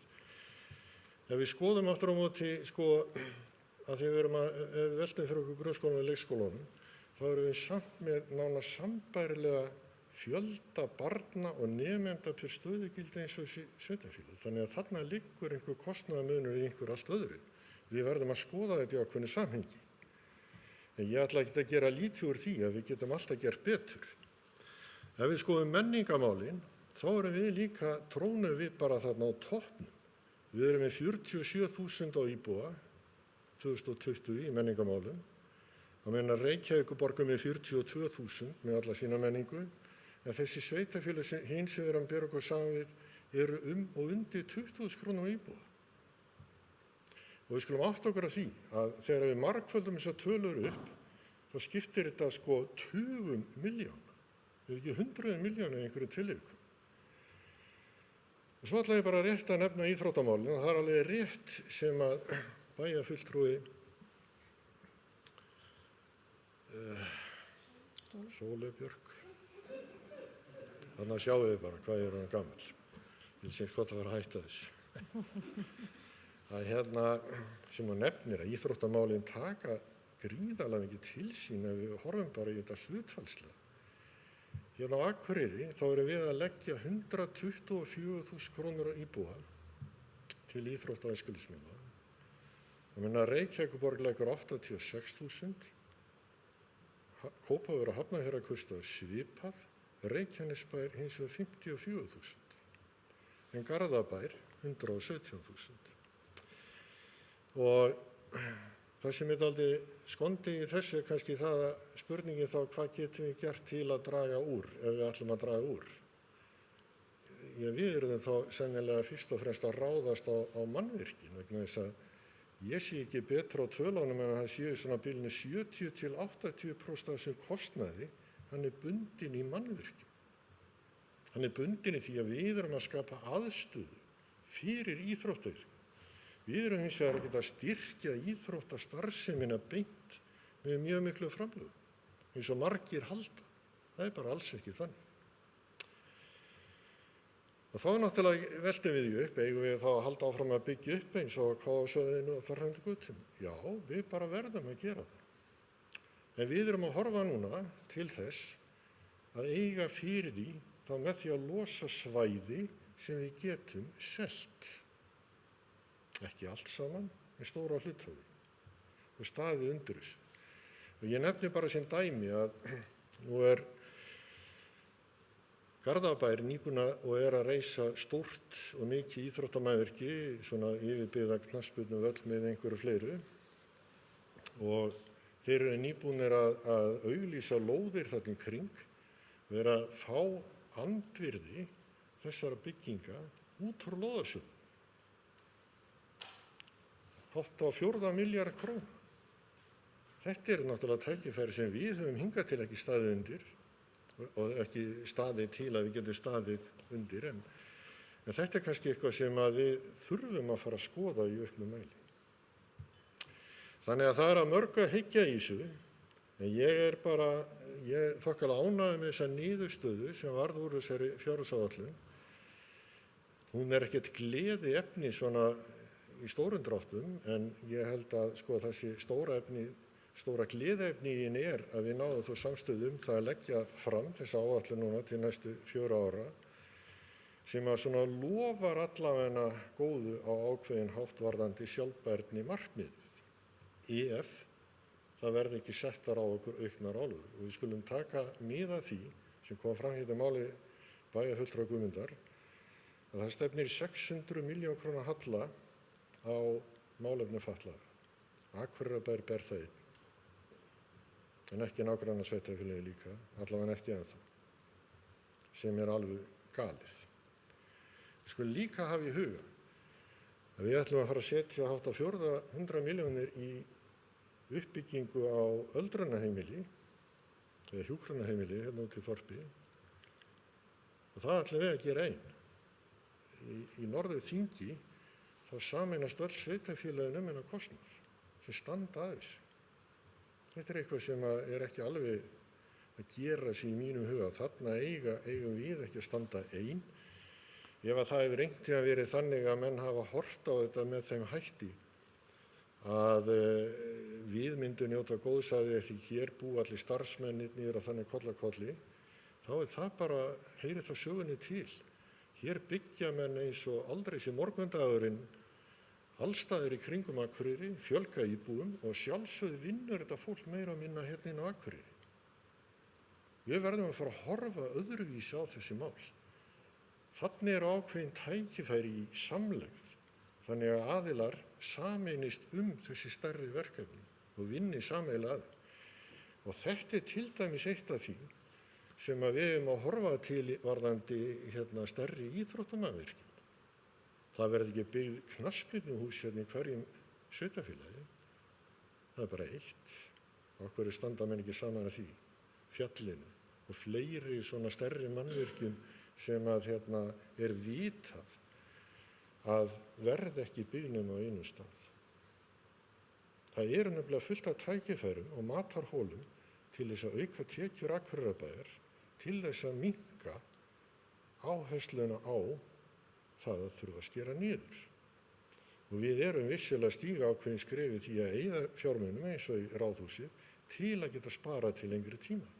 Þannig verðum við að hugsa mörgum tilvikum. En ég ætla að láta þetta gott heita, takk. Það bæjarfulltrúi Gunnar Gíslason lokið máli sinni, orðið laust. Næst tekur til máls bæjarfulltrúi Andri Teitsson. Forseti, ágætu bæjarfulltrúar, þetta orðið löng og góð umræða og ég ætla bara að minnast hérna á eitt lítið atriði. Það hefur verið sagt löngum Íslendinga að við kunnum ekki að standa í biðröð. Reyndar það sennilega aðeins að breytast núna á COVID-tímanum. Við höfum séð fallegar biðraðir fyrir utan bólusetningastaði. En þetta kemur upp í hugan vegna þess sem að Sóley Björk bæjarfulltrúi nefndi með íþróttaaðstöðuna og óþreyju íþróttafélagana og kröfuhörku. Og þá langar mig bara að rifja upp að fyrir 2 árum náðum við allir flokkar í bæjarstjórn Akureyrar sátt forgangsröðun til 15 ára í uppbyggingu íþróttamannvirkja og á þessum tíma eins og þið munið var starfandi meirihluti og minnihluti í bæjarstjórn, þannig að það var ákveðin tíðindi að ná algerri samstöðu það mál og einhverjir voru ósáttir skiljanlega sem að lentu aftarlega á þeim lista en núna bara að 2 árum liðnum miðar okkur strax töluvert niður eftir listan. Við erum búin að byggja hús á Nökkvasvæði, við erum með á fjárhagsáætlun næsta árs félags- og æfingaaðstöðu í Skautahöll og við erum búin að ræða hér gervigras og stúku á Káavelli og þá erum við farin að nálgast á listanum félagsaðstöðu fyrir Káa, aðstöðuhús í Hlíðarfjalli og vetraraðstöðu á Golfvelli.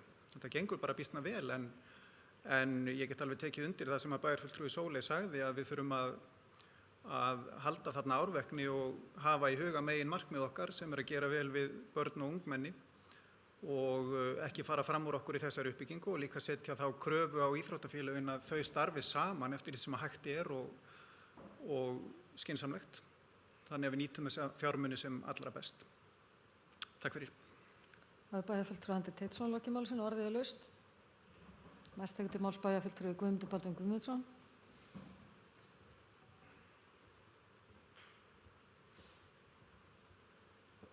Forseti, ágætu bæjarfulltrúar.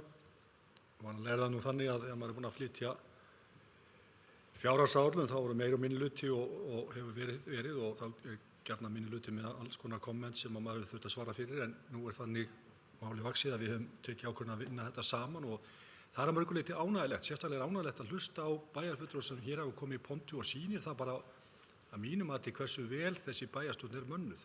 Hér eru menn að tala um framtíðarmúsík, menn eru að tala um langtíma hugsun og langtíma áallanir. Bæjarfulltrúi Sóley kemur með sína bókun varðandi æskulis eða uppbygging íþróttamannvirkja og vitnar í íbúa per íbúa og svo framvegis og þetta er bara góðra gjalda vert vegna þess að við erum alltaf að pæla í þessu. Við erum alltaf að reyna að skoða hvernig erum við að gera þetta samanborið við aðra og það er eilíðar hugsun. Ég er nú búinn að vera í þessu, eins og ég segi, í 12 ár og það hefur verið sérstakt áhugamál mitt að reyna að átta mig á þessu og maður skilur þetta ekki alveg hvernig þetta er, en auðvitað er það þannig að við erum með málaflokkar sem eru okkur kostnaðarsamir. Við erum með fornþrifadrauga svo sem eins og hefur komið hér fram. Við erum með mikið af mannvirkjum sem að kosta ákveðna málaflokka mikla peninga, þannig að þetta er svona pínlítið það sem við erum að horfa til. Þannig að það er ýmsu að hyggja þessu. Mér langar bara að taka undir með bæjarfulltrúa Gunnari sem að lýsti yfir ánægju sinni með því að við skildum vera að fara hér inn í kosningavetur og vera að leggja fram fjárhagsáætlun sem væri bara að fá svona neikvæða umfjöllun í bænum að einhverju leyti, menn eru að gagnrýna einhverja ákvörðun sem við erum að taka. Það er algjörlega, það er myndi ég segja bara að vera einstakt að við skildum halda okkur við þetta. Við settum okkar sáttmála fyrir rúmi ári síðan þar sem við ákváðum að taka höndum saman og höfum haldið okkar striki í því og það finnst mér að vera mjög jákvætt. Við erum ekki að gefa eftir, við erum að stefna að sjálfbærni og við erum að reyna að gera það með þeim markvissum aðgerðum. Það finnst mér bara vera, og ég held að við mættum bara segja að það er bara að hrósa okkur fyrir það. Mér langar bara mest að klappa á baki á mér sjálfum og öllum sem inni eru út af því vegna þess að þetta eru hlutir sem er ekkert alveg sjálfgefnir. Það er voða auðvelt að fara í kosningavetur og menn kannski segja, jú, það er auðvitað að fara inn í kosningavetur með alls konar loforð. Kannski má segja að þetta ástæða sé að við séum flest að hætta, þá sé þetta ekki vandamál, en hins vegar er það bara ekki svoleiðis. Ég held að við erum að horfa til þess að ég hugsa við höfum jafnvel líka gert þetta, jafnvel þó við værum að fara fram. Og hér eru einstaka bæjarfulltrúar sem eru að fara fram í vor og þau hafa staðið bara þétt að baki þessar ákvörðun okkar. Þannig að menn hafa ekki verið að hlaupast undan merkjum. Það finnst mér vera bara það besta mál. Ég var nú aðeins bara því að ég var að lesa þennan grein sem var að vera að kasta fram varðandi sölu lóða á Akranesi þar sem að menn eru að selja lóðir, það er verið að selja 1/4 af uppbyggingarsvæði í Akranesbæ, þar sem að 800 milljónir fengu greiddar fyrir þetta svæði. Það sýnir bara hvernig samkeppnisstaðan okkar er í ýmsum málum. Bæjarfulltrúi Gunnar kom ágætlega inn á það hvernig Garðabær fór að því að fjármagna íþróttamannvirki á sér, eitt stærsta íþróttamannvirki á höfuðborgarsvæðinu sem að þeir fjármögnuðu einfaldlega með sölu lóða í kringum þetta íþróttamannvirki. Það er stærstu hluta þannig fjármagna. Þannig er við svolítið, við erum í erfiðri aðstöðu en auðvitað verðum við að horfa til þess að verðum við kannski ekki bara að taka þetta skref og fara að selja lóðir í meira mæli og bara hreinlega að segja við erum að veita þá þjónustu sem hér er, við þurfum að verða okkur út tekjur til þess að standa undir þessu. Og ég hlakka mikið til að sjá hvernig menn ætla að forma Akureyrarvöll á komandi kjörtímabili. Ég tel það vera mikil tækifæri til þess að ná inn peningum og ég held að við eigum líka bara að horfa almennt á sölu lóða. Bara almennt, ekkert bara á einhverjum ákveðnum svæðum, heldur eigum við að horfa til þess að fara að taka þau skref, að fara að setja bara, bjóða bara út lóðir. Það kemur þá ljós hvað menn eru tilbúin að borga fyrir lóðina hverju sinni, en ég held að það væri kannski eitthvað sem við ættum að hafa í huga. En fyrst og fremst vildi ég nú bara koma upp til að lýsa þessar ánægju minni með þessa ágætu bæjarstjórn sem hefur hér setið í síðustu 4 árin. En svo menn vita að það er náttúrulega gagnrýnt í bænum og sannlegast margir sem halda því fram að hér siti mestu vitlausasta fólki í bænum. En ég vil nú bara segja þetta fyrir mína parta. Ég hef setið í þessu 12 ár og ég held að satt best að segja að þetta sé nú best mannaða bæjarstjórn sem ég hef setið í. Satt best að segja. En hins vegar hafa alltaf setið ágætis fólk öll þessi ár, en það sem ég finnst vera jákvætt við þessa bæjarstjórn er þáttaka allra bæjarfulltrúa í þessu öllu saman og þessi ákvörðun okkar að taka höndum saman, sem ég kannski segi ekkert að sé endilega framtíðarmúsík í bæjarpólitík, en það var bara nauðsynlegt á þessum tímum og ég held að það hafi verið farsælt Við erum að skila frá okkur fjárhagsáætlun núna sem er að mínu mati metnaðarfull. Við erum að stíga skrefið og gera hluti sem er nauðsynlegt til þess að ná fram sjálfbærni. Það var hér sagt við mig í morgun, það var einn starfsmaður bæjarins sem sagði: "Af hverju gerið þið ekki bara eins og hin sveitarfélögin? Þið bara áætla tekjur umfram og vera bara svolítið bjartsýn og setja þetta bara fram með einhverjum öðrum hætti." Það er bara ekki rétt af mínu mati. Við eigum að setja þetta fram raunhæfa áætlun sem við höfum gert og við mögum bara vera stolt af því og við samþykjum hana hér öll á lokum. Takk fyrir. Það er bæjarfulltrúi Guðmundur Baldvin Guðmundsson, loki málsins og orðið er laust. Næst tekur til máls bæjarfulltrúi Þórhallur Jónsson.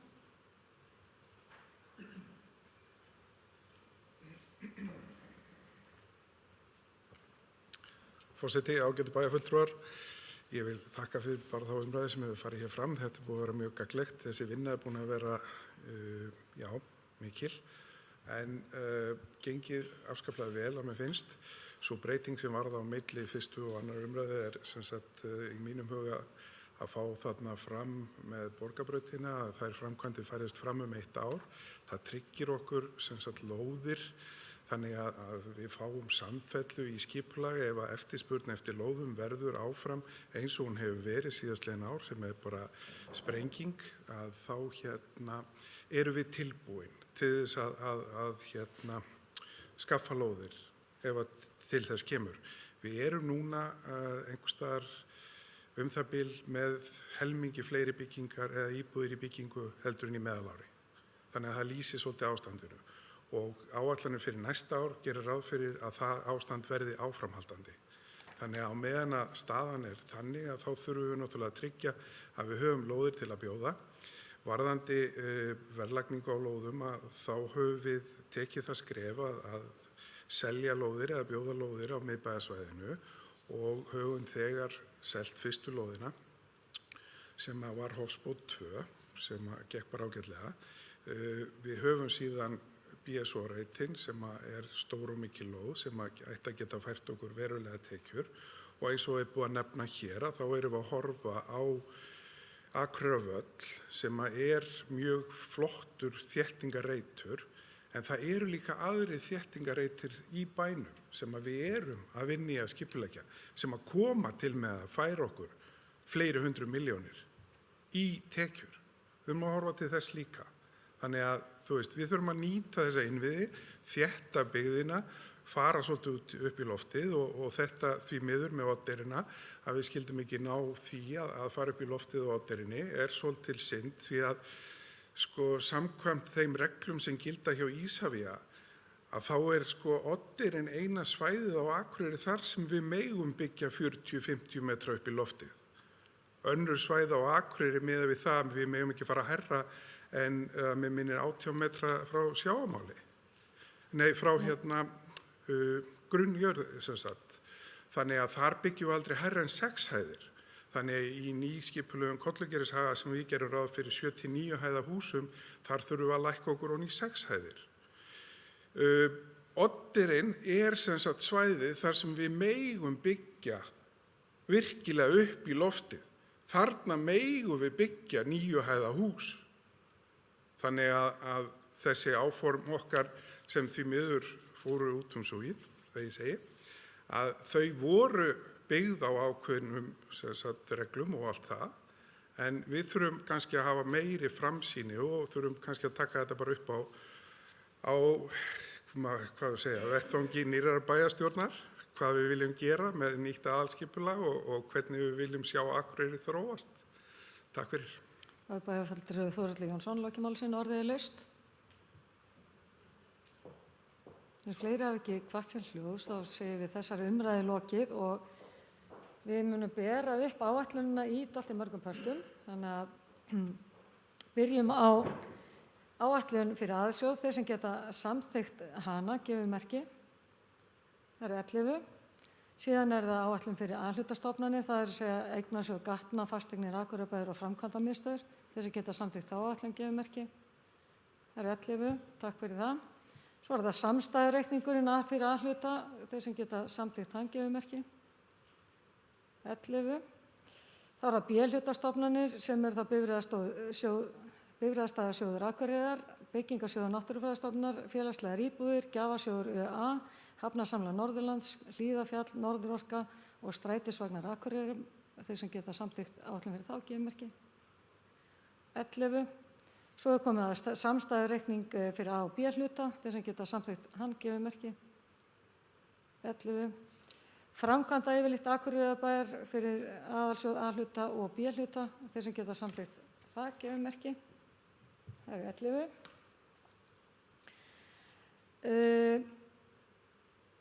Þá eru lagðar fram eftirtaldar bókanir vegna fjárhagsáætlunar.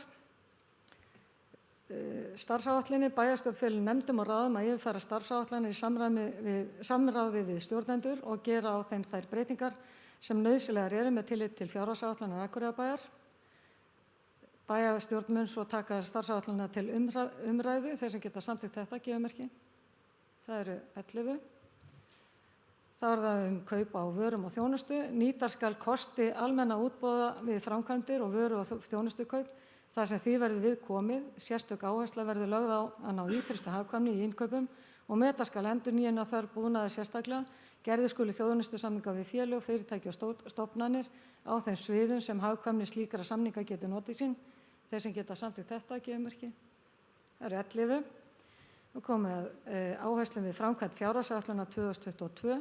Bæjarstjórn ítrekar tilmæli til stjórnenda bæjarins um að gæta ýtrasta aðhalds í öllum rekstri bæjarins á árinu 2022.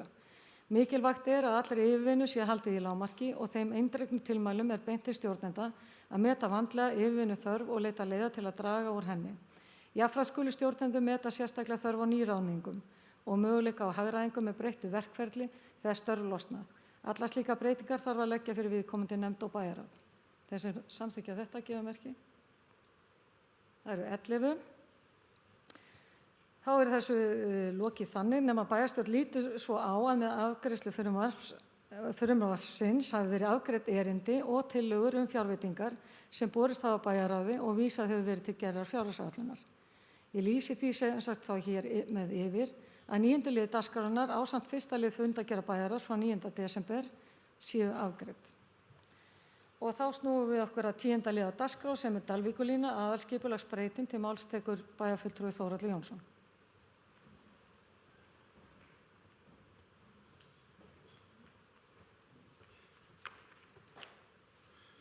Forseti, ágætu bæjarfulltrúar. Liður 1 í fundargerð skipulagsráðs dagsett 24. nóvember 2021 lagði fram skipulags- og matslýsing fyrir breytingu á aðalskipulagi Akureyrar fyrir árið 2018 til 2030 ásamt aðalskipulagi Hörgársveitar og Dalvíkurbyggðar vegna Dalvíkurlínu 2. Lýsingin er unnin af Verkís fyrir hönd Landsnets. Skipulagsráð leggur til við bæjarstjórn að framlögð skipulags- og matslýsing verði samþykkt og hún verði kynnt samkvæmt 1. málsgrein 30. greinar skipulagslaga nr. 123 frá 2010. Þá hefur bæjarfulltrúi Þórhallur Jónsson lokið máli sínu. Orðið er laust sem enginn hefur hvatt sér hljóðs. Þeir sem geta samþykkt framlagða skipulags- og matslýsingu gefumerki. Það eru 11. Þá komið að 11. lið, Oddeyri, breytingu á aðalskipulagi. Til máls tekur bæjarfulltrúi Þórhallur Jónsson.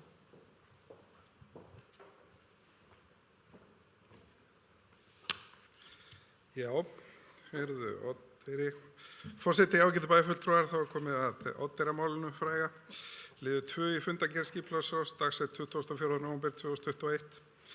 Lögð var fram að nýju lokinu yfirlýsingu tillaga breytingu á aðalskipulagi Oddeyri. Málið var áður á dagskrá skipulagsráðs 23. júní síðastliðinn og var afgreiðslu þá frestað. Er að ræða breytingu á aðalskipulagi sem hefur verið í ferli í rúm 2 ár en lýsing skipulagsbreytingarinnar var kynnt á fundi í Hofi þann 21. október 2019. Drög að breytingu voru kynnt 7. maí 2020 og var tillaga breytingu síðan auglýst 7. janúar 2021 með athugasemdafresti til 17. febrúar. Að athugasemdafresti loknum samþykkti bæjarstjórn að fara í íbúakosningu breytingu á aðalskipulagi svæðisins. Ráðgefandi íbúakosning fór fram frá 27. til 31. maí 2021 og málið tekið fyrir í bæjarstjórn að nýju þann 15. júní síðastliðinn. Var málinu þá vísað aftur til umfjöllunar skipulagsráðs. Með vísun í niðurstöðu íbúakönnunar leggur skipulagsráð til við bæjarstjórn að falla frá auglýstri tillögu að breytingu á aðalskipulagi á Oddeyri. Er mælt með að málefni uppbyggingar á Oddeyri verði tekin til umræðu að nýju að loknum kosningum og þegar að bæjarstjórn metur hvort að ástæða sér til að endurskoða aðalskipulagið samanber ákvæði 35. greinar skipulagslaga nr. 123 frá 2010. Það er bæjarfulltrúi Þórhallur Jónsson lokið máli sínu. Orðið er laust. Næst tekur til máls bæjarfulltrúi Sóley Björk Stefánsdóttir.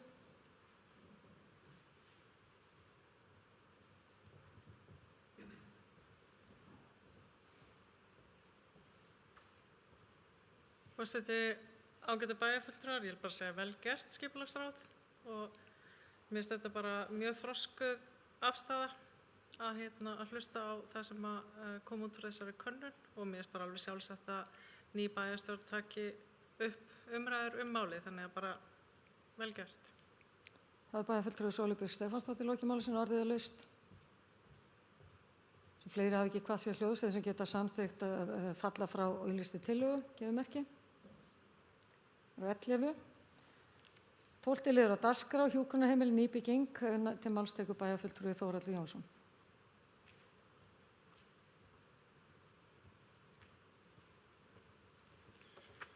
Forseti, ágætu bæjarfulltrúar. Hér er liður 3 í fundargerð skipulagsráðs dagsett 24. nóvember 2021, hjúkrunarheimili nýbygging. Lagt er fram erindi framkvæmdasýslu ríkiseigna dagsett 19. nóvember 2021 varðandi byggingu hjúkrunarheimilis við Vestusíðu. Er óskað eftir að gerði breyting á aðalskipulagi svæðisins sem í aðalskipulagi er merkt S31 til að koma megi fyrir hjúkrunarheimili á einni hæð. Skipulagsráð leggur til við bæjarstjórn að aðalskipulagi verði ekki breytt til samræmis við fyrirliggjandi erindi. Að mati ráðsins er ekki vel farið með takmarka byggingaland og að gera ráð fyrir 4.000 fermetra hjúkrunarheimili á einni hæð og með því að minnka það svæði sem afmarkað var í skipulagi til nýtingar fyrir síðuskóla. Er meðal annars gert ráð fyrir byggingu leikskóla á lóðinni í framtíðinni. Frekar ætti að líta til uppbyggingar á fleiri hæðum líkt og gert er við byggingu nýju hjúkrunarheimili á Húsavík og gert hefur verið í uppbyggingu hjúkrunarheimila á höfuðborgarsvæðinu, til dæmis við Sléttuveg, Sóltún og Mörkinni. Takk. Bæjarfulltrúi Þórhallur Jónsson lokið máli sínu. Orðið er laust. Sem enginn hefur hvað sér hljóðs þeir sem geta samþykkt tillögu við skipulagsráð, gefur merki. 11. 12. liður á dagskrá, tónatröð á Spítalavegu, til máls tekur bæjarfulltrúi Þórhallur Jónsson. Forseti, ágætu bæjarfulltrúar. Liður 2 í fundargerð skipulagsráðs dagsett 8. desember 2021 lögði fram tillaga skipulagslýsingu fyrir breytingu á aðalskipulagi Akureyrar 2018 til 2030 vegna áforma við tónatröð og Spítalaveg til samræmis við bókun skipulagsráðs frá 10. nóvember 2021. Skipulagsráð gerir ekki athugasemd við lýsinguna. Ráðið leggur til við bæjarstjórn að hún samþykki lýsinguna og hún verið kynnt samkvæmt 1. málsgrein 30. greinar skipulagslaga nr. 123 frá 2010. Takk. Það er bæjarfulltrúi Þórhallur Jónsson lokið máli sínu. Næst tekur til máls bæjarfulltrúi Hilda Jana Gísladóttir.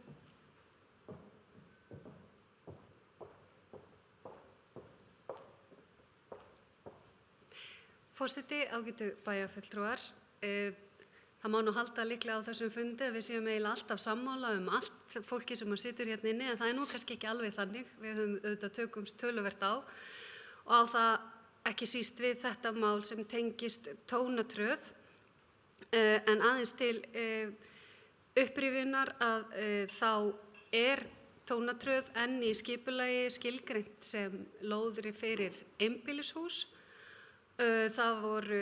Það hafa áður á kjörtímabili núverandi bæjarstjórnar borist erindi uppbyggingu á svæðinu sem var töluvert minni en sú sem er til umræðu núna og var þá hafnað af skipulagsráði. En hins vegar sótti síðan eitt fyrirtæki lóðirnar og með þeim vilja byggja þar upp 4 til 5 fjölbýlishús. Að mínu mati skiptir töluverðu máli að gæta jafnræðis við alla vinnu hins opinbera og það er að mínu mati það mikil breyting á eðli lóðanna að færa hugmyndir úr því að vera nokkur einbýlishús yfir í nokkur fjölbýlishús, að ég hefði talið eðlilegt og í anda góðra stjórnsýslu og jafnræðis að auglýsa þessar lóðir þannig að allir áhugasamir sætu við sama borð með sömu upplýsingar fyrirætlanir bæjarins að uppbyggingu á þessari lóð. Það var því miður ekki niðurstaðan og ég legg fram hérna í dag, við höfum rætt þetta auðvitað áður, kannski áður en ég legg það fram að þá kannski að nefna samt nokkra hluti af því að aðdragandi málsins þetta er eiginlega tvískipt. Aðdragandi málsins og síðan það ferli sem maður tekur við. Af því að mörguleiti er spennandi að þétta byggð og nýta svæði og innviði þar af leiðandi og margt við þá tillögu sem að nú hefur litið dagsins ljós er spennandi og það kemur fram ýmislegt sem að þarf að skoða síðan í tengslum við það og tekur væntanlega við. Það ekki síst þá afmörkun svæðisins sjálf, umfang þessara uppbyggingar, áhrif hennar á nánasta umhverfi, umferðarmála sjálfsögðu til og frá svæðinu og ekki síst jarðvegsaðstæður. Þannig að það skiptir að sjálfsögðu líka máli. Og síðan ferlið og kynning og samráð, það er margt jákvætt í kynningaráætlun og samráðsferlinu sem framundan er og margt spennandi sem þarna kemur fram.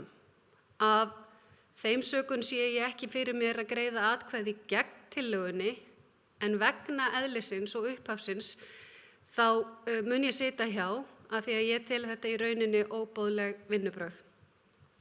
En fyrir hönd mín, Heimis Haraldssonar, Höllu Bjarkar Reynisdóttur, Sóleyjar Bjarkar Stefánsdóttur og Tryggva Má Ingvason þá legg ég fram eftirfarandi bókun.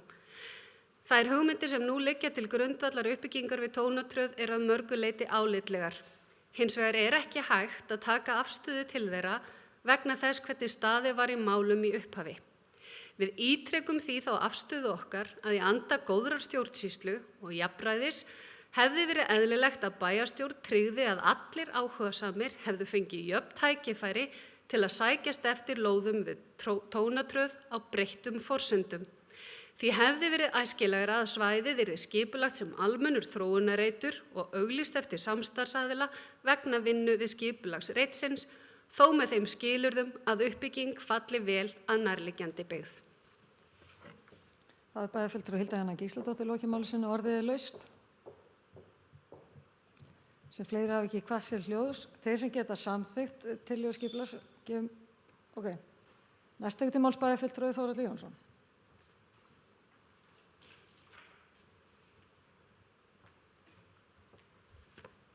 Forseti, ágætu bæjarfulltrúar. Það vil nú svo oft til í skipulagsmálum að það er og þarf að bregðast við. Í þessu tilfelli er verið að bregðast við lóðaskorti sem upp að komin í bænum og þarna er sótt byggingalóði sem höfðu vissilega ekki farið út. Og skipulagsráð samþykkti einróma að leyfa mönnum að koma með hugmynd að uppbyggingu á þessu svæði. Þetta hefur verið gert áður, þetta er ekki í fyrsta skipti og það hefur ekkert verið gert neitt rangt í þessu máli. Það er alveg búið að leita álita á því og auðvitað mætti standa öðruvísi að þessum hlutum en á sama tíma vorum við að úthluta annarri lögð sem að er hafin bygging á sem er í Austurbrú. Þar var búið að óska eftir hugmyndum uppbyggingu og hugsanlega breytingum á skipulagi og allt það og það bárust engar hugmyndir. Engar. Þannig að í kjölfarið eru lóðin bara lausar til umsóknar og önnur lóðin er skipulögð sem hótellóð og það sækir maður og hann óskar eftir að fá að koma með tillögu að uppbygging á reitnum og við veitum honum heimild til þess að gera það. Það er bara gott og vel. Þarna eru bara lóðir sem eru ætlaðar til bygginga og menn komu með sínar hugmyndir og þarna hún og fær hún bara brautagengi og bara gott og vel. Ég lít svo á að við séum að tala í prinsipinu mjög lík mál vegna þess að þarna verið að breyta skipulagi fyrir uppbyggingaraðila til þess að koma á móts við hans hugmyndir og þarfir. Takk. Það hefur bæjarfulltrúi Þórhallur Jónsson lokið máli sínu. Næst til máls bæjarfulltrúi Tryggvi Már Yngvason.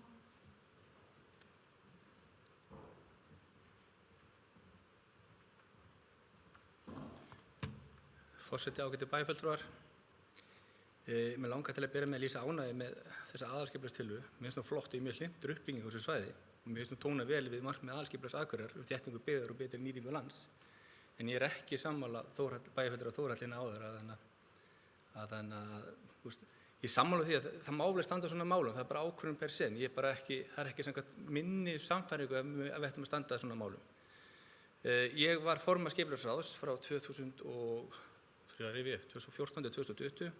Þar tókum við til umfjöllunar tvisvar sinnum mál þar sem var óskað eftir breytingu aðalskipulagi í Tónatröð. Fyrst 2015 kom hugmynd sem var afgreidd 2016 og svo 2018. Og í umfjöllunum á skipulagsráði var niðurstaðan svo að við þyrftum að fara í það mikla forvinnu áður við myndum fara að útdeila lóðum hana og við töldum það ekki, það var ekki réttlátt við myndum hleypa einum aðila að til að breyta skipulaginu, heldur við vildum hafa frumkvæða breytingu skipulagsins. Þetta var aðferðafræði sem var gegnum gangandi þegar ég var formaður skipulagsráðs, bæjarfulltrúi Þórhallur nefndi hérna Austurbrú. Þar var óskað eftir hugmyndum að breytingu og ég veit nú ekki nákvæmlega, ég var hættur sem formaður þegar þær hugmyndir kom inn, það voru 2 aðilar sem lýstu áhuga, en allavega gáfu möguleikann á því að þarna kæmi eitthvað frumkvæði og mér finnst það vera öðruvísi. Það geti einhverjir nýtt núna og sagt, hvað með Oddeyrina? Akkur var ekki óskað eftir hugmyndum uppbyggingu á Oddeyrinni? Það er vegna þess að þar eru lóðir fasteignir í eigu aðila. Það er meirihluti fasteigna í eigu eins aðila og það er eðlilegt að gefa frumkvæðið til raun og veru fasteigna eigandana og við tökum síðan málið til skoðunar. Það mál var tekið til skoðunar og það mál var leitt til lykta núna áðan og bara gott og vel. Ég hefði talið að vera í því tilfelli verið rangt ef við höfum ekki skoðað uppbyggingu og breytt skipul á Oddeyrinni með opnum huga. Þess vegna var ég sammála þeirri nálgun, en hvað var að Austurbrú og hvað var að Tónatröð, þá eru þannig óbyggðar lóðir í eigu Akureyrarbæjar og þeir finnst mér það snúa öðruvísi að. En bara eins og áður sagði, þá vil ég leggja áherslu að mér líst vel á uppbyggingu svæðisins og eins finnst mér svo hugmynd sem er lögð til grundvallar uppbyggingu hafa bara þróast vel í meðförum. En ég er bara ósammála aðferðafræðinni í úthlutun lóðanna áður en breytt skipulag var tekið til umræðu. Og ég hefði án forsögunar sem ég er búinn að rekja hérna og bæjarfulltrúi Hilda Jana fór vel hérna yfir áðan, þá hef ég greitt til atkvæði með tillögunni. En vegna þess sem ég hef rakið hér á undan, þá tel ég eðli málsins samkvæmt rétt að sitja hjá, þó ég fagna þetta uppbyggingu. Takk. Það er bæjarfulltrúi Tryggvi Már Yngvason lokið máli sínu. Næst til máls bæjarfulltrúi Hilda Jana Gísladóttir.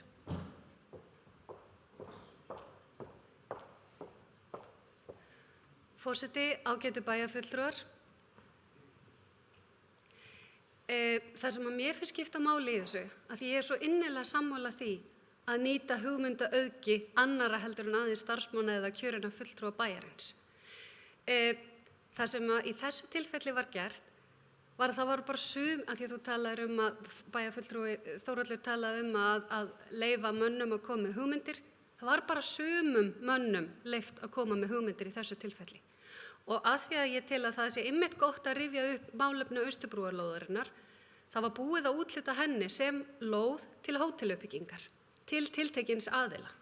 Þegar ákveðið var að falla frá þeirri kröfu, var lóðin jafnframt tekin tilbaka og auglýst að nýju til þess að allir sætu við sama borð við að sækjast eftir lóð sem ekki lengur var hugsuð til uppbyggingar hótels. Á nákvæmlega sama prinsippi hefði verið eðlilegt að gæta jafnræðis við úthlutun þessarar lóðar. Bæjarfulltrúi Hilda Jana Gísladóttir lokið máli sínu. Næst til máls bæjarfulltrúi Þórhallur Jónsson.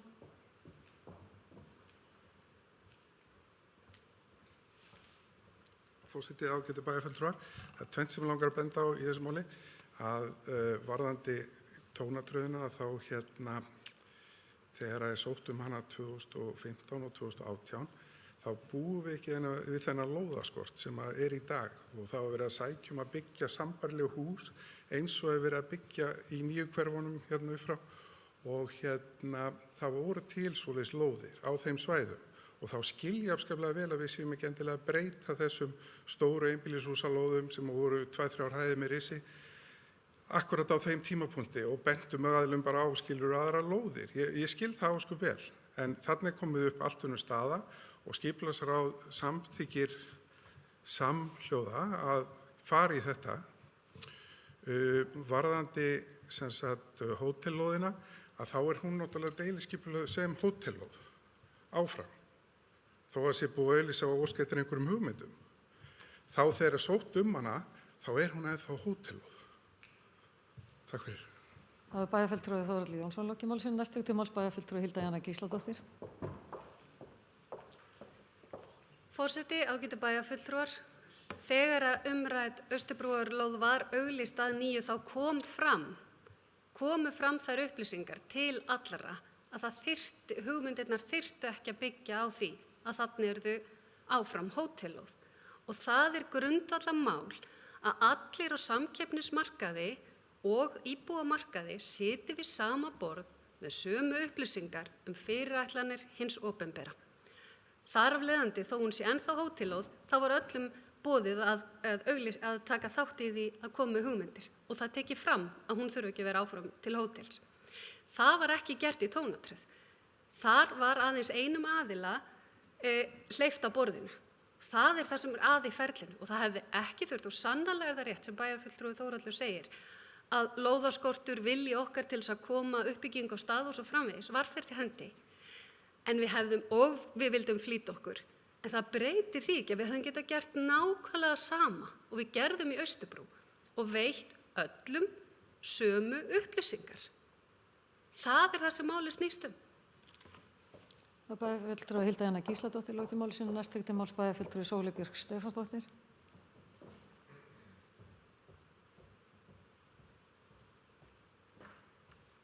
Forseti, ágætu bæjarfulltrúar, ég tek undir þessa bókun eins og ég skrifi fyrir henni af augljósum ástæðum, en ég vil bara segja að þetta er gríðarlega mikilvæg umræða vegna þess að það er svo mikilvægt að við vöndum stjórnsýsluna. Og þú veist, það eru ofboðslegir hagsmunir undir og það er kannski þess vegna sem að þetta mál verður svona pínu hitamál. En það er einmitt þess vegna sem við þurfum bara að læra þessu og við getum ekki látið þetta slæta að mínu mati í þetta skiptið. Vegna þess að þetta er bara algjört prinsippatriði að við verðum að standa okkur vel í stjórnsýslunni og vanda stjórnsýsluna og hleypa öllum að borðinu. Þetta er bara algjört prinsippmál í mínum huga. Það er bæjarfulltrúi Sóley Björk Stefánsdóttir lokið máli sínu. Orðið er laust. Næst til máls bæjarfulltrúi Andri Teitsson.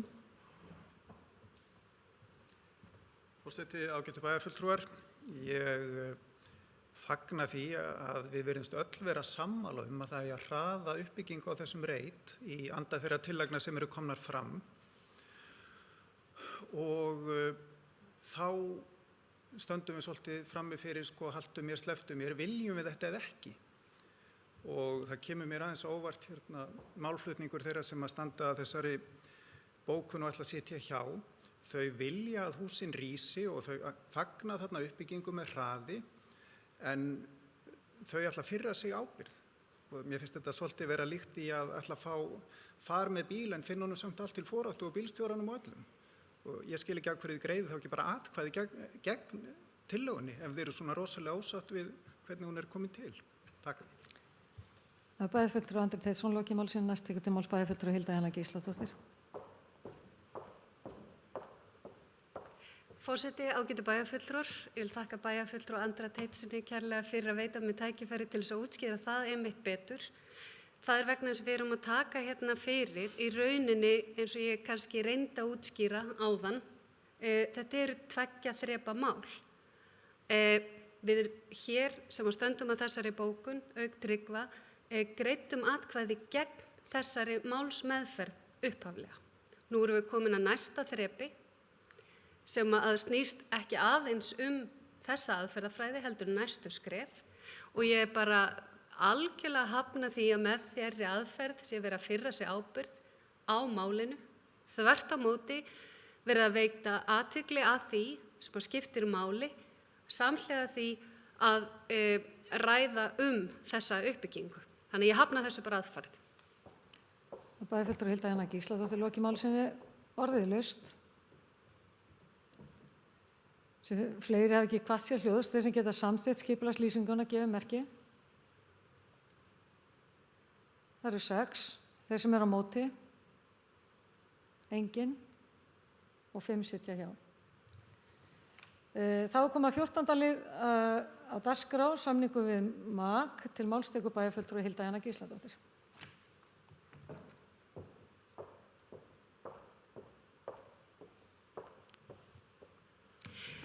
Forseti, ágætu bæjarfulltrúar, við tökum nú fyrir samning við MAG á árunum 2021 til 2023 en þetta var annar liður í fundargerð stjórnar Akureyrarstofu dagsett 12. október 2021 þar sem hann var lagður fram til samþykktar. Hann var samþykktur þar með þeim breytingum sem ræddar voru á fundunum og honum var vísað til bæjarráðs og síðan til bæjarstjórnar til endanlegrar afgreiðslu. Meirihluti bæjarráðs samþykkti síðan samninginn fyrir sitt leyti og vísa honum til afgreiðslu í bæjarstjórn og jafnframt fól bæjarráð bæjarstjóra að undirrita samningum leigu og samkomuhúsinu og hofi. Bæjarfulltrúi Eva Hrund Einarsdóttir sat hjá við afgreiðsluna. En með þessum samningi tekur MAG að sér að reka atvinnuleikhús undir merkjum Leikfélags Akureyrar, Sinfóníuhljómsveit undir merkjum Sinfóníuhljómsveitar Norðurlands sem og menningarhúsið Hof og samkomuhúsið á Akureyri til 3 ára. En helstu markmið samningsins er öruggur rekstur og góð meðferð og nýting opinberra fjármuna, að halda úti og efla atvinnustarfsemi í leiklist og sinfónískri tónlist á Norðurlandi, að stuðla að auknu framboði og fjölbreytileika í menningar og listalífi Norðurlands, að bjóða upp á fyrirmyndar vettvang fyrir tónlistar og sviðslistaviðburði, fundi og ráðstefnu á Norðurlandi, að leitast eftir við að ná til ólíkra hópa samfélagsins með fjölbreyttu framboði viðburða og að MAG bjóði upp á viðburði sem auka menningarlæsi gesta á öllum aldri og tryggja að reglulega verði boðið upp á vandaða viðburði fyrir börn sem og reglulegar kynningar fyrir nemendur leik- og grunnskóla. Aðeins áætlaðar fjárhæðir, styrkur vegna húsaleigu í Hofi í samkomuhúsinu og vegna lausafjárleigu nemur ríflega 311 milljónum króna. Rekstraframlag til verkefna samningsins eru 300 milljónir og 200.000. Þá er það listsjóðurinn Verðandi sem eru 4,2 milljónir og kostnaður vegna almenningssalerna í Hofi sem nemur 2 milljónum króna. Þess ber að geta að menningarsamningur ríkisins og Akureyrarbæjar kveður á 230 milljóna króna árlegan stuðning við menningarstarf bæjarins sem til 3 ára, en menningarsamningurinn beinist að 4 meginverkefnum, þar að segja starfsemi Leikfélags Akureyrar, Sinfóníuhljómsveitar Norðurlands, menningarhússins Hofs og listasafnsins á Akureyri, en það Akureyrarbæjar sem ákveður og ber ábyrgð á skiptingu framlagsins til menningarstofnananna og skilgreinir hvaða kröfur eru gerðar til þeirra. Það er bæjarfulltrúi Hilda Jana Gísladóttir loki máli sinni. Næst tekur til máls bæjarfulltrúi Eva Hrund Einarsdóttir.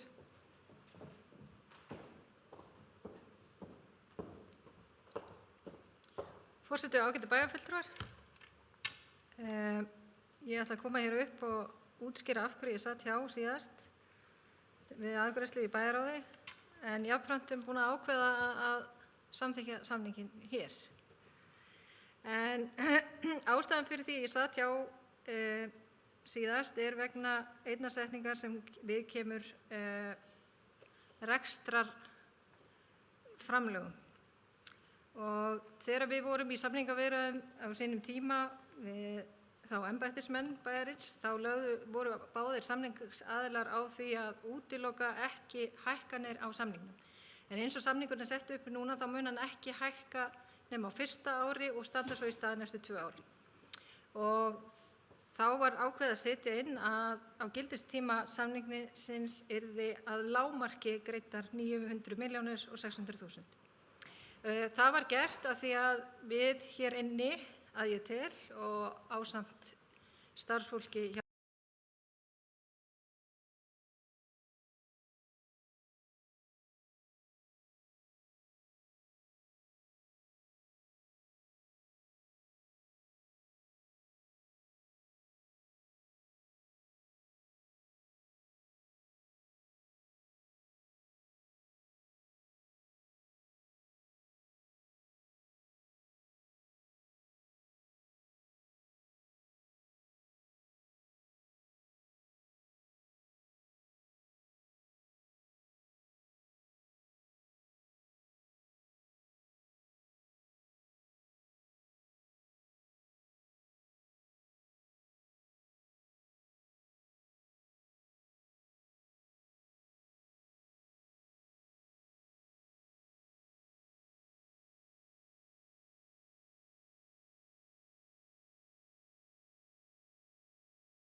Þá göngum við aftur til dagskrár. Við erum komin að 15. lið, stjórnsýslubreytingar, og ég ætla að biðja varaforseta að taka við stjórninni og halda henni bara næstu 6 liði og gefa mér orðið.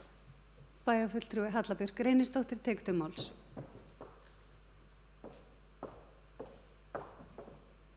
Forseti, ágætu bæjarfulltrúar, þetta liður 10 í fundargerð bæjarráðs dagsettur 9. desember og hér lögð fram greinargerð bæjarstjóra framkvæmd stjórnsýslubreytinga.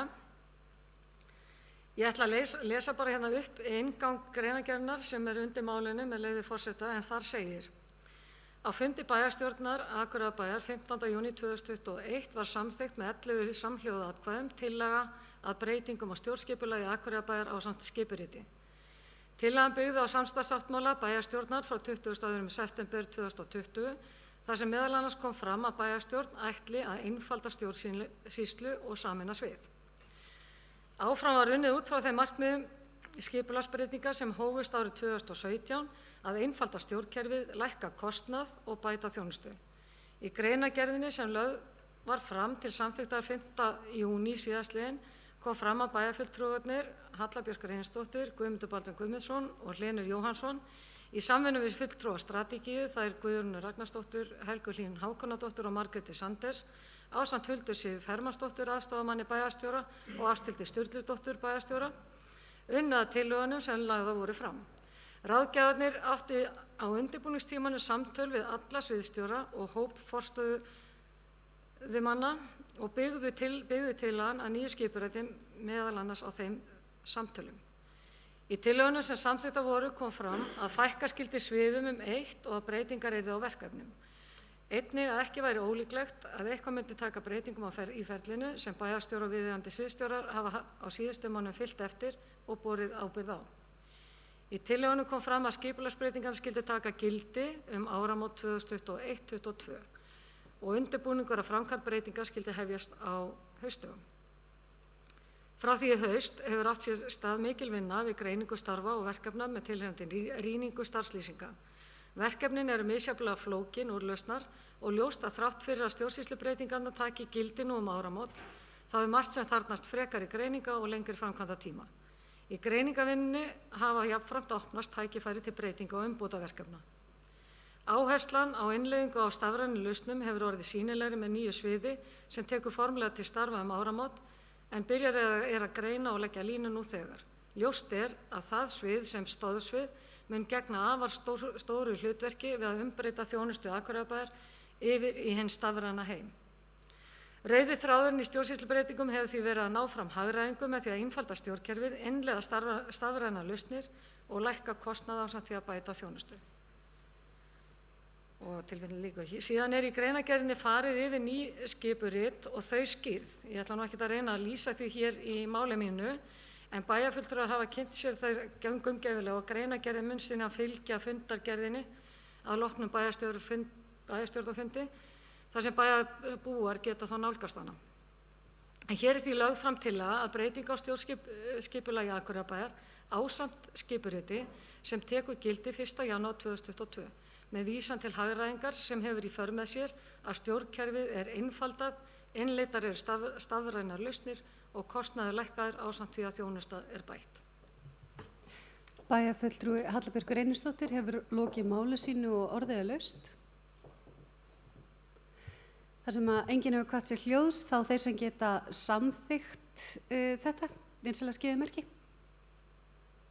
Og það eru 11.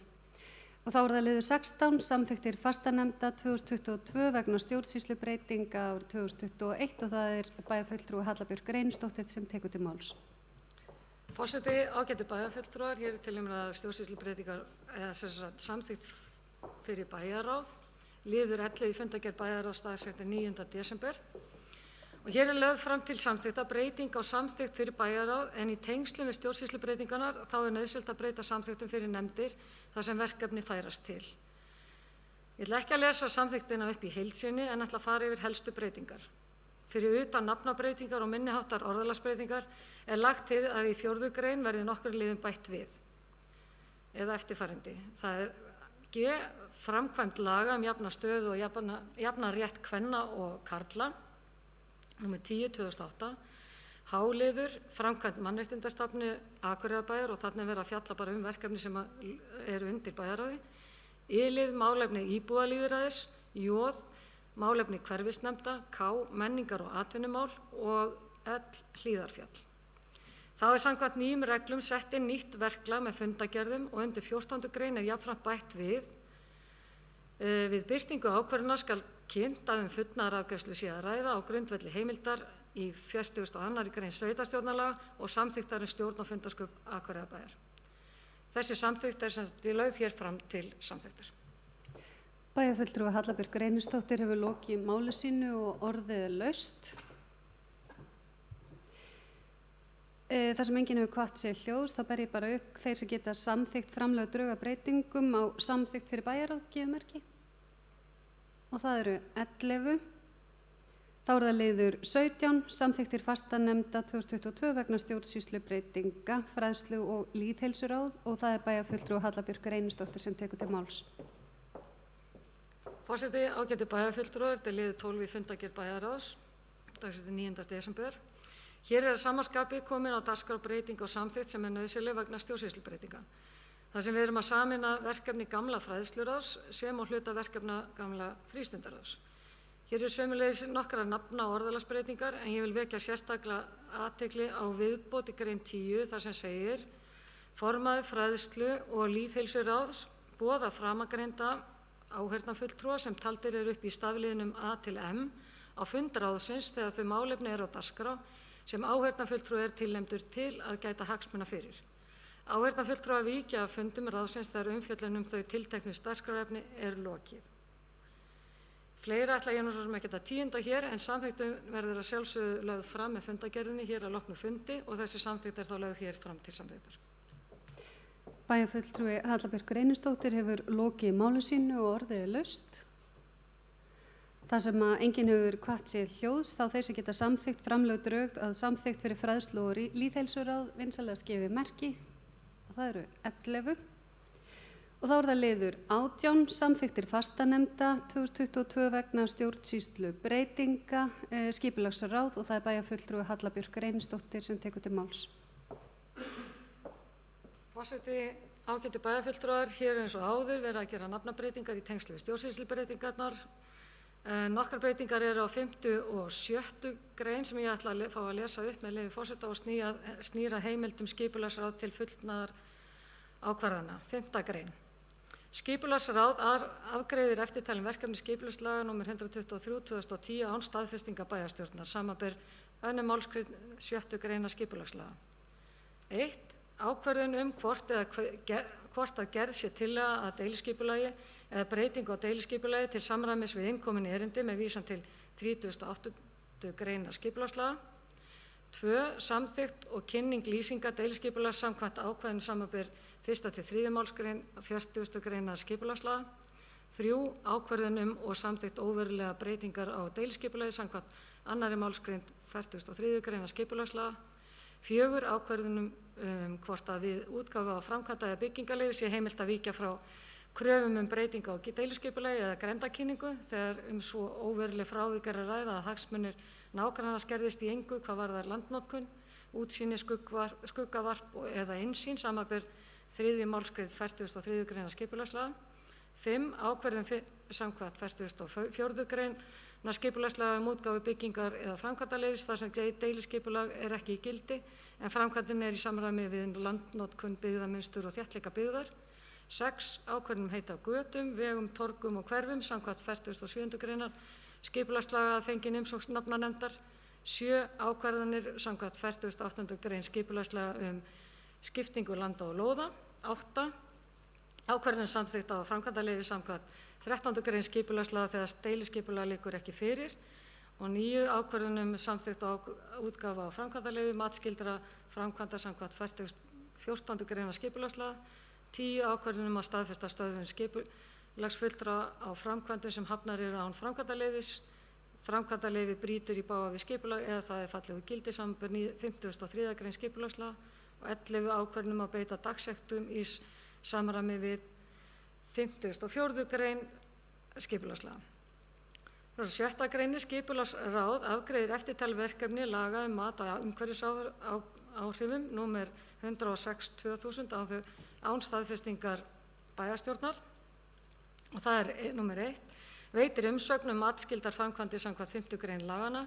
2. Veitir umsögn framkvæmdir sem kunna að vera háðar mati á umhverfisáhrifum og tilgreindar eru í flokki B í 1. viðauka laganna. Og 3. Tekur ákvörðun samkvæmt 6. grein laganna hvort framkvæmd sem háðir framkvæmdarleyfi eða byggingarleyfi samkvæmt skipulagslögum eða mannvirkjalögum og tilgreind er í flokki C í 1. viðauka laga mat á umhverfisáhrifum skuli háð mati á umhverfisáhrifum. Annað er það ekki þessu breytingum sem ég ætla hérna að fara yfir og samþykktin er hér með lögð fram til samþykktar. Bæjarfulltrúi Halla Björk Reynisdóttir hefur lokið í máli sínu og orðið er laust. Þar sem enginn hefur hvatt sér hljóðs þeir sem geta samþykkt framlög drög að breytingum og samþykkt fyrir skipulagsráð vinsamlegast gefið merki. Og það eru 11. Þá er það liður 19, samþykkt fastanefnda 2022 vegna stjórnsýslubreytinga umhverfis- og mannvirkjaráð og til máls tekur bæjarfulltrúi Halla Björk Reynisdóttir. Forseti, ágætu bæjarfulltrúar, þetta er liður 14 í fundargerð bæjarráðs, dagsettur 9. desember. Hér er engar stóra breytingar að verða aðrar en nafna og orðalags og í einhverju tilfellum vegna breytinga og reglum og síðan breytinga gerðar eins og annar staðar vegna meðferða fundargerða. Samþykktin er hér lögð fram til kynningar. Hún er semst náttúrulega allir búin að kynna sér, bæjarfulltrúar búin að kynna sér og hún verður lögð fram með fundargerðin eftir fundin. Bæjarfulltrúi Halla Björk Reynisdóttir hefur lokið máli sínu og orðið er laust. Þar sem enginn hefur hvatt sér hljóðs þeir sem geta samþykkt framlög drög að breytingum og samþykkt fyrir umhverfis- og mannvirkjaráð vinsamlegast gefið merki. Og það eru allir. Og þá er það liður 20, samþykktir fastanefnda 2022 vegna stjórnsýslubreytinga velferðaráð og það er bæjarfulltrúi Halla Björk Reynisdóttir sem tekur til máls. Forseti, ágætu bæjarfulltrúar, þetta er liður 15 í fundargerð bæjarráðs, dagsettur 9. desember. Og allar þessar breytingar náttúrulega sem við höfum verið að fara yfir eru komna til út af stjórnsýslubreytingunum og þeim breytingum sem við höfum verið að gera á sviðum og ráðum. En hérna erum að ræða líkt og kannski umhverfis- og mannvirkjaráð engar stóra breytingar aðrar en að nafna og orðalags og í einhverju tilfellum vegna breytinga á reglum og heitum á lögum og þá breytinga gerðar eins og annar stað með meðferð fundagagna. En það er þó rétt að nefna að verið er að fella út allt sem snýri að öldrunarheimilum enda er rekstur ekki lengur á höndum Akureyrarbæjar. Samþykktin er sem sagt lögð hér fram til samþykktar. Bæjarfulltrúi Halla Björk Reynisdóttir hefur lokið máli sínu, orðið er laust. Þar sem enginn hefur hvatt sér hljóðs þeir sem geta samþykkt framlög drög að breytingum og samþykkt fyrir velferðaráð vinsamlegast gefið merki. Og það eru allir og færi ég þá forseta aftur stjórn fundarins. Já, takk fyrir það. Það er komið að 20. lið á dagskrá. 21, já. 21. lið. Og það er kosning nefnda og er að ræða nýtt ráð sem tekur til starfa 1. janúar sem er fræðslu- og lýðheilsuráð. Lögð fram tillaga fulltrúa sem hér segir. Aðalfulltrúar, Anna Hildur Guðmundsdóttir, L-lista, Eva Hrund Einarsdóttir, D-lista sem jafnframt verður formaður, Gunnar Már Gunnarsson, B-lista, Hilda Jana Gísladóttir, S-lista sem verður varaformaður, Viðar Valdimarsson, M-lista, Ásrún Ýr Gestsdóttir, V-lista, áheyrnarfulltrúi. Varafulltrúar, Ragnheiður Lilja Bjarnadóttir, L-lista, Stefán Örn Steinþórsson, M-lista, Sveinn Arnarsson, S-lista, Tryggvi Már Ingvarsson, B-lista, Þórhallur Harðarsson, D-lista, Þuríður Sólveig Árnadóttir, V-lista, varaáheyrnarfulltrúi. Orðið er laust. Þeir sem geta samþykkt þessa tillögu, gefið merki. Það eru 11.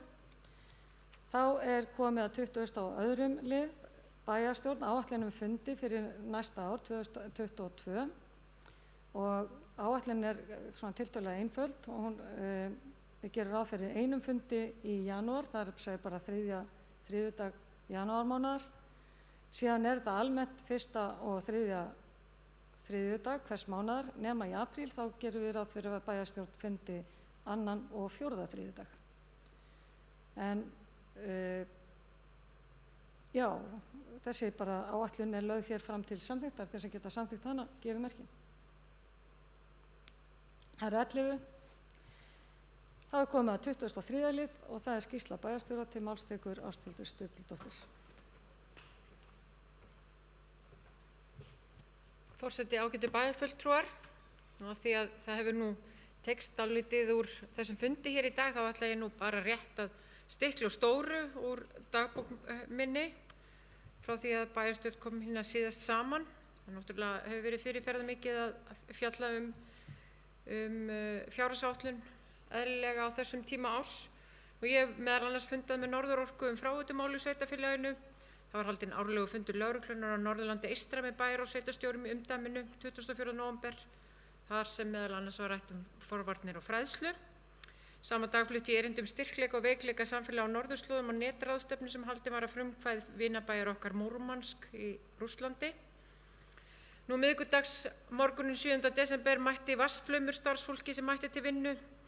Ráðhúsið okkar og í ráðhúsinu okkar og ljóst að það hefur orðið þar umtalsvert tjón, sérstaklega á 4. og 3. hæð hússins og af þessu hefur leitt talsvert rask fyrir vel flesta sem í ráðhúsinu starfa. Og 5. daginn 9. desember heimsótti ég Hrísey en þar var opnuð formlega sýning á mikið endurbættri og endurskipulaðri sýningu í húsi Hákarlajörundar. Ég hvet ykkur öll sem á þetta hliðið að fara og heimsækja Hrísey og hús Hákarlajörundar, ákaflega skemmtilegt. Og hún er til mikilvæg fyrir myndar. Ég held að ég láti þetta bara duga að sinni.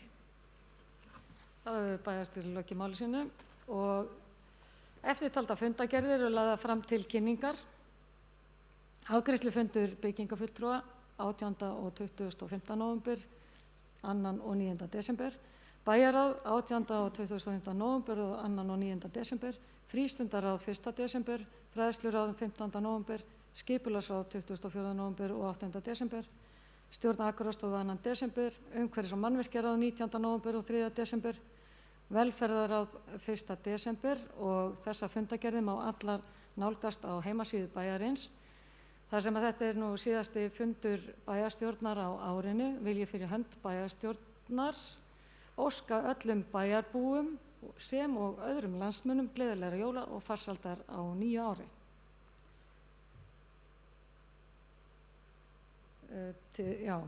Bæjarfulltrúi Gunnar Gíslason hefur óskað eftir að taka til máls.